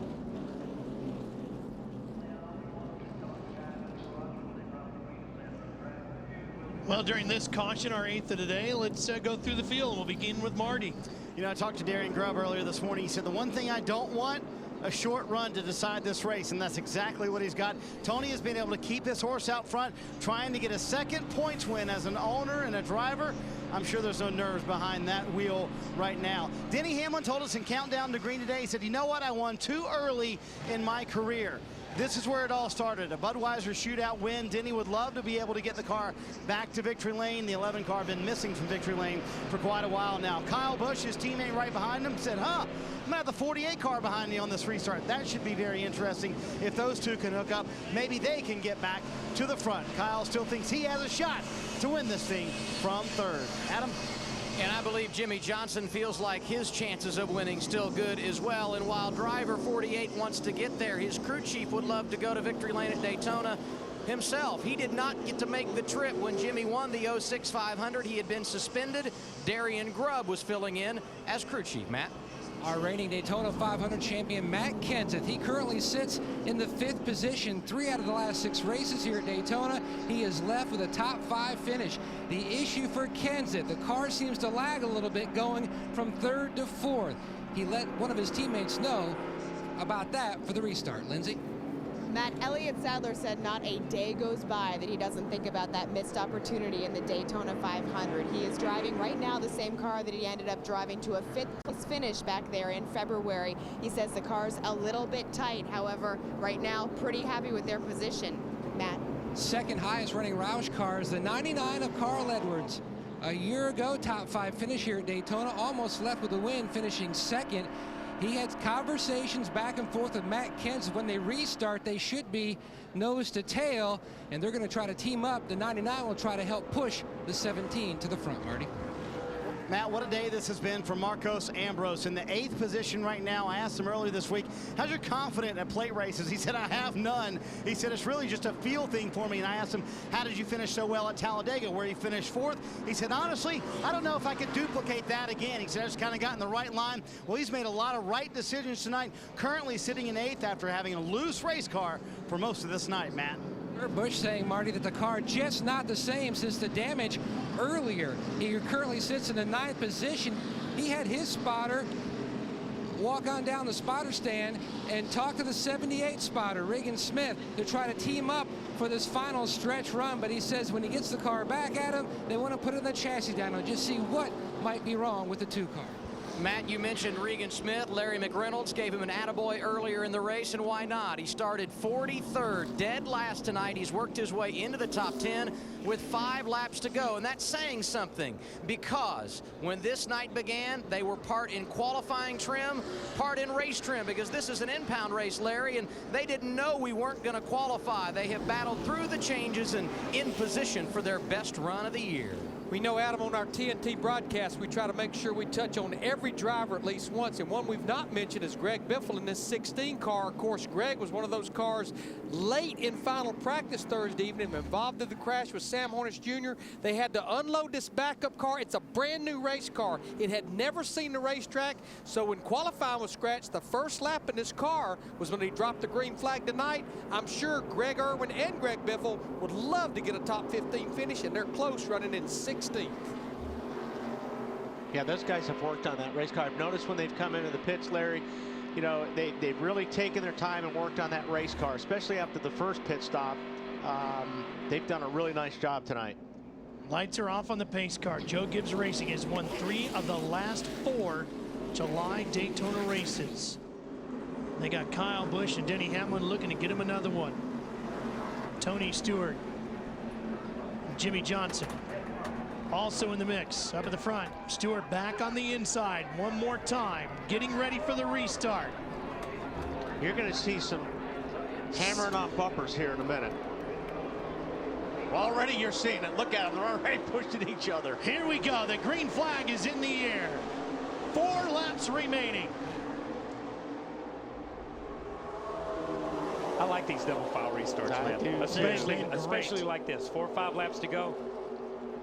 And there's 4 strong. Oh, wow. Jimmy Johnson, dump 11. I did not expect he just left him. Well, Hamlin's going to slide down in there. But it's almost like with these cars, once you pull down behind the car, you don't go anywhere, but the car in front of you, he doesn't go anywhere either. Both cars just fell in line.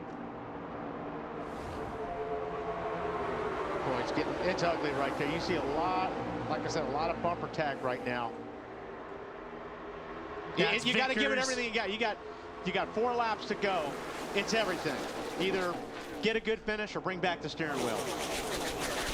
And how many times have we seen nothing come back but the steering wheel here? Well, yeah. Yeah, especially here at this place. Now Kyle pulls out and Hamlin goes with him, but they gotta time it right. Yeah. But if the 18 pulls out and the 11 goes, there's a shot at getting by Tony. Tony's car is awfully strong, but he's gonna need everybody to line up against him. And you're going to need to pick your time to do that as well.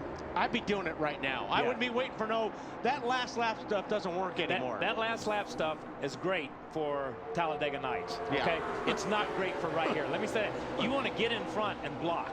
Is what you want to do, and especially when you've got a teammate, you want to get in front and put it down to the 11 and the 18 and let those guys race. And I'm telling you what, there's not many people, I'll say that, as good or better than Tony Stewart in the last 5 or 6 laps of a race. And the thing is, you got to do it now, Kyle, because there may be a wreck. There may be a wreck. And it may take you 2 or 3 laps to work on that leader. These guys need to be doing it now. That wreck was almost Montoya. He was completely sideways coming off the corner. He saved it again. Busy night for Juan Pablo Montoya as he still runs up inside the top 10 after all he's been through tonight in that 42. I'm 2 to go. The guys running 6th and 7th have torn up race cars. You know what I mean? I mean, they've been in accidents, but they have driven the wheels off of them, Kurt Busch and Juan Montoya, to keep these cars in contention. The only ones not with any damage are the ones at the very front of this pack. But we're not done as we're coming around, getting ready for the white flag. 31 at Burt car. Here they come, here they come. To the outside, here comes Kyle Busch. He's got him, and Tony cuts off Hamlin. Now what's Tony going to do? You're clear. And now the question is, Tony's got no help because these guys are running too wide behind him. Right. So now it's man on man right now. I don't think it's gonna get wider here in a minute, I believe. Here comes Johnson in behind Stewart. Is it enough? Hamlin's high side up there by himself in the 11. First lap led all night by Kyle Busch, and it's the money lap, and it might be all it takes. It really now, what does Johnson do to help Stewart? Doesn't matter. Kyle Busch is going to hog all the racetrack, or he should. He's mirror driving right now. Tony Stewart trying to get to the bottom. He may get turned for mirror driving, but he's going to be mirror driving. Stewart's trying to squeeze in there. See that He's hand? shoving to the bottom. See that He hand? just wanted to touch him, man. Just wanted to touch him. Can't get him to the high side. Here he comes. No, There he turns him. He turns him. Busch in the Oh, wall. my God. Here comes Stewart to the checkered Tony flag. Stewart. And another car gets in the backside. It's Casey Kane. And they're scattering everywhere as they come to the line. Some of these guys hit hard, man. And one of them was Kyle Busch. They're still hitting hard. Man, that's an ugly finish. But incredible. Incredible. But that was 100% mirror driving, and that's what you have. That's what Kyle Busch had to do. That's what Kyle Busch had to mirror drive. Tony Stewart had to put the car push him there around, right. and stick the car where. We saw this same thing at Talladega when with the 09 car with Keselowski. He stuck his car in there, he drove it, he put it where it needed to be, and that's the way it was. Look at the damage to his race car as Kyle Busch crawls out and walks back down the racetrack. But, I know people are going to start, well, this guy did this and that guy blamed this guy. Let me tell you, Kyle Busch did what he needed to do. Tony Stewart needed to do it. This is how you go after winning a race at Daytona. You leave everything on the table. This is Daytona. The fireworks are going off in the sky, but the fireworks on the racetrack even bigger. Watch this. Okay, this is the pass that 18 makes on the 14th. Good clean pass. He had a little bit of help. Wow, he got a great run right there. I don't know where that run come from. It's almost like Tony's car got out from under him or something, because it's almost like Tony checked up. That's incredible. Okay, now at this point, yeah, Kyle Busch is just looking in the mirror, and he's got to take all the racetrack. He's got to hog it. 1 lap to go, and we've seen this a lot. See Hamlin out there kind of on the high side. And then you watch the 18's hands in 3 and 4. The 14 is all over the bumper of the 18. And all he really wanted to do, it looked like when he got in between 3 and 4 here, if he could have just put his bumper to him just a little bit and got him loose and slid him up the racetrack. You see him right here. He drives right to that corner right here. When he makes that turn, boom, I want to be right on that 18's corner and force him up the racetrack right there. Okay, now Kyle's blocks, hanging on, he blocks, but he's going to block. Back, and it just ran himself over the 14 car. And here's what happened. Just like we talked about at Talladega and everybody talked about, block me once, that's okay. Block me twice, you're going up in the grandstands or you're going in the wall. And that's what happened. The 18 made 2 swipes at him. One to the inside, one to the outside. Yeah, this one's fair right here. This one's not fair. You kind of had it coming. Yeah, he had that one coming. When you cut back across the hood of somebody after you've blocked him once, and Tony, once he blocked, Tony put the bumper on the outside of him. He was there. Watch the night. I think it's Watch a 9 car gets takes right in the hit. back. I mean, just clobbers Kyle Busch. And these guys, there's a 31 car touring, but these guys hit hard right here. Logano finally, his luck ran out. He just but you see couldn't these avoid guys that coming across the racetrack. This is ugly down here. They're very fortunate nobody got hurt right there. Trying to bump you. Stay on this yellow line. Chase them, coming up high. There you go. Pick the rear tires off the ground. Now watch this next hit. Oh, man! Wow. That's a 180-mile-per-hour shot right there. Man, that was brutal. Listen to it. I think they lost the camera on that one. Yeah, that's incredible. For Tony Stewart, his 36th win in his 374th start. Oh, man, there goes our camera. And we lost another camera right there, Daytona fans got their money's worth. That was an incredible straightaway.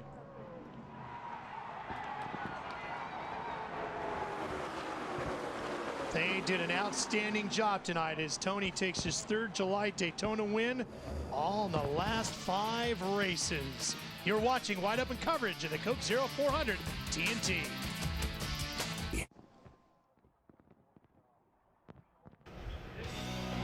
The Coke 0400 on TNT is brought to you by Coca-Cola Zero. Real Coke taste and 0 calories. Welcome back to our post-race show here at Daytona as the fireworks still exploding in the sky. And Marty, we talked about the look of the driver when you get out of victory lane at Daytona.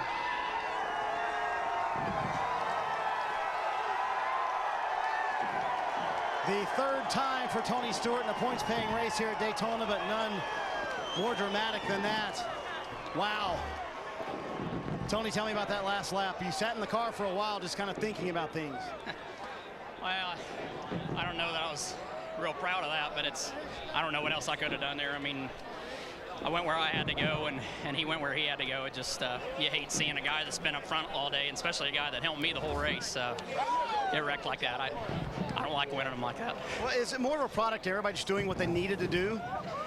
Well, yeah, it is. I mean, but you still don't like it. I mean, you kind of forced in that position. But, you know, I made my move to the outside, and I got up to his right rear tire. And then when he went to block us, we were already there. So, but it still doesn't mean you like it, like to win them that way. That's not the way you want to win these things. We had a good car all day.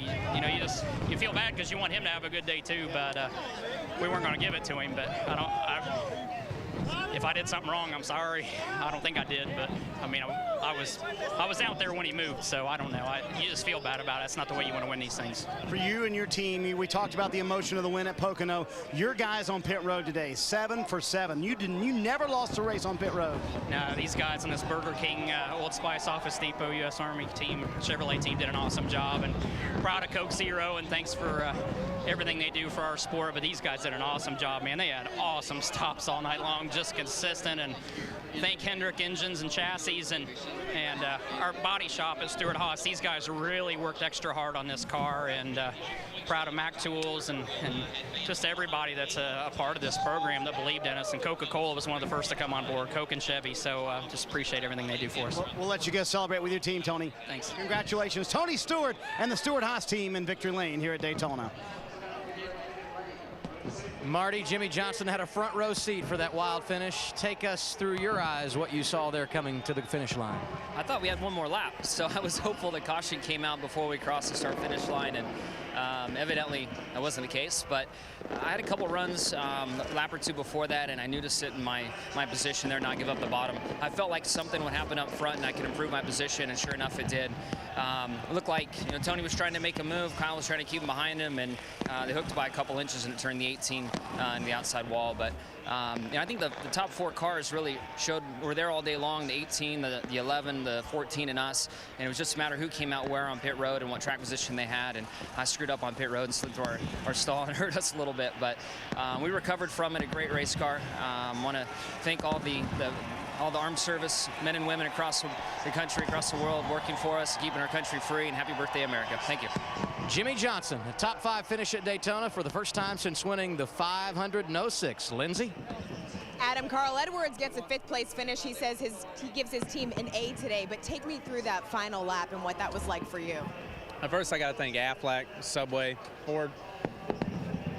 All right, so this last lap, I really wanted to be up there racing with those guys. And then we come to the travel, and I saw what happened there. I thought, I'm glad I'm not racing with those guys, because that was insane. I saw the right side of Kyle's car. He went straight in the fence, and it looked to me like the wheels came off the ground a bit. So real scared for him there for a second.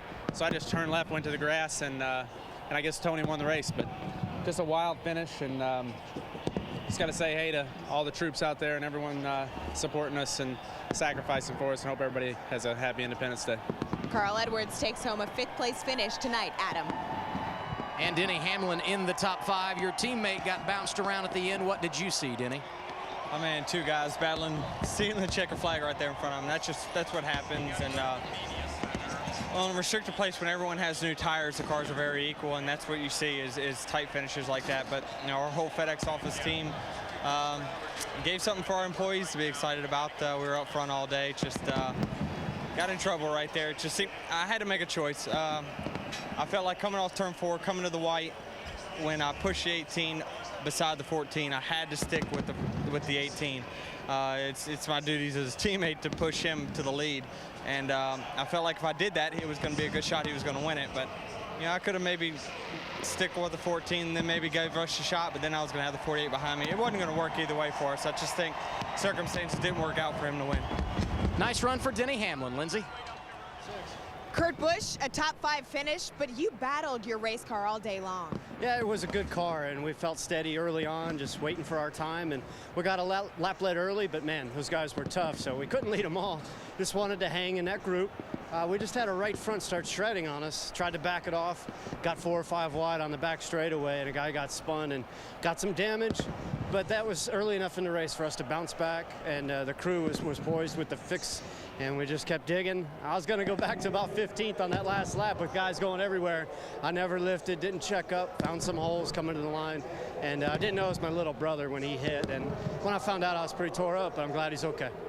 The 2 teams showed a lot of resiliency today, Ralph. Boy, he sure did a great job behind the wheel tonight, Lindsay. But I'll tell you what, this is why everybody looks forward to the 4th of July race here at Daytona. Watch this finish. And, I don't think Stewart, I think once he sees all this, he shouldn't be beating himself up too much on this deal. I mean, like I said, you're looking at the checkered flag at Daytona. All bets are off. Yeah. That's a hard hit by the 18 car because he hits with the left front and then drives the driver's side into the wall. When he gets drilled by Kane right here. And we got the safer barrier, but I'm telling you that Hans device, those things. Look at that. Yeah, that's a shot. So he got hit. He took a shot in the front, and then he took a shot from the back. I mean, and then he got one in the door. Oh, see, I didn't see that one. Yeah, that's what I said, is they were going on down. That's why I kept trying to follow the cars down. I'm like, they hit really hard past the start-finish line. Not only these cars, the 31 car, there were 2 or 3 cars that took some major licks going into turn 1 down there. And the bad thing about this is he already has damage on the left side. That's what I hate, is seeing a car get hit twice in the same spot. Ooh, the 9 car gets hit right dead in the door by the 31 car. You see him. Then the 20 car hits his 18 car right in the door. I bet you that's the hardest shot he took. Watch it from Joey Logano's view out the back. Low, low, low. Go low, low, low, low, low, low, low.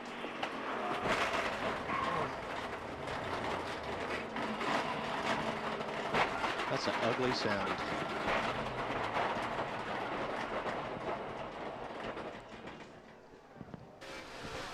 Kevin Harvick's view. Look at the one. He just ducked to the pits. Yeah. The only car without a scratch on it. Back her down. Back her down. Just back it down. After all of this, Kyle Busch has declined to comment on the finish of this one. Watch this shot. Just look at where the drivers go. Oh, man. That's incredible. And then, just when you think, okay, all done, and then here comes Logano with, nowhere to go. And Logano can't see. You see how bad this is. So it's not anybody's fault. It's like we talked about the accident. And you said something about Kyle Busch declines declines to comment. And you know, that's probably good because you can tell he's upset. You see the officials, they want to take him to the hospital. They want to take him to the infield care center. I would be upset too. You had a shot at winning this race. This happened. You know, they're forcing him to go. They should force him to go. Yeah. You need to go to the infield care center. That's how simple it is. But at the same time, you know, this is probably the best thing for Kyle Busch at this time. Don't say anything, because whatever you say, there's fans out there that love you, there's fans out there that hate you, and the ones that hate you are going to use it against you. So just keep your mouth shut. It's time to announce our final grand prize winner in the Real Taste of NASCAR sweepstakes. Pack your bags, Eric Cove, North Dakota, because Coke Zero is making it possible for you to take a few heart-pounding laps with one of your favorite Coca-Cola racing family drivers at Atlanta Motor Speedway. Details on how to claim your prize and verification instructions have been sent to your email. Thanks to everyone that entered the Real Taste of NASCAR sweepstakes.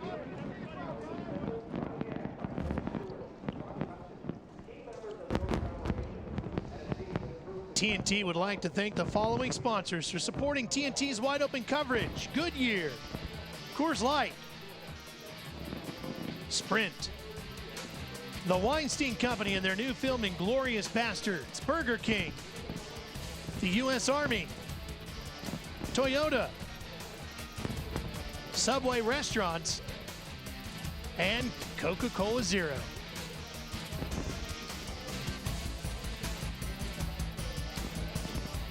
Fireworks still going off in the sky, but none of those are going to match the action that we saw in that final lap here tonight. Same colors were involved. Yeah.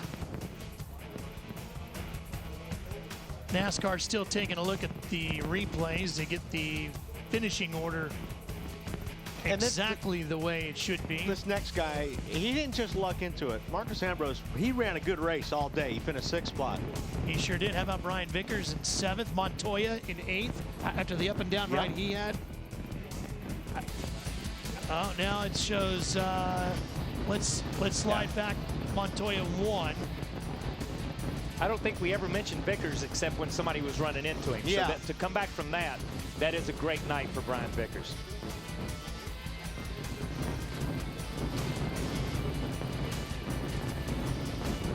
What a show once again here on 4th of July weekend here at Daytona. Next Saturday, NASCAR on TNT heads to the Windy City. Coverage begins at 6:30 p.m. Eastern with NASCAR on TNT Live.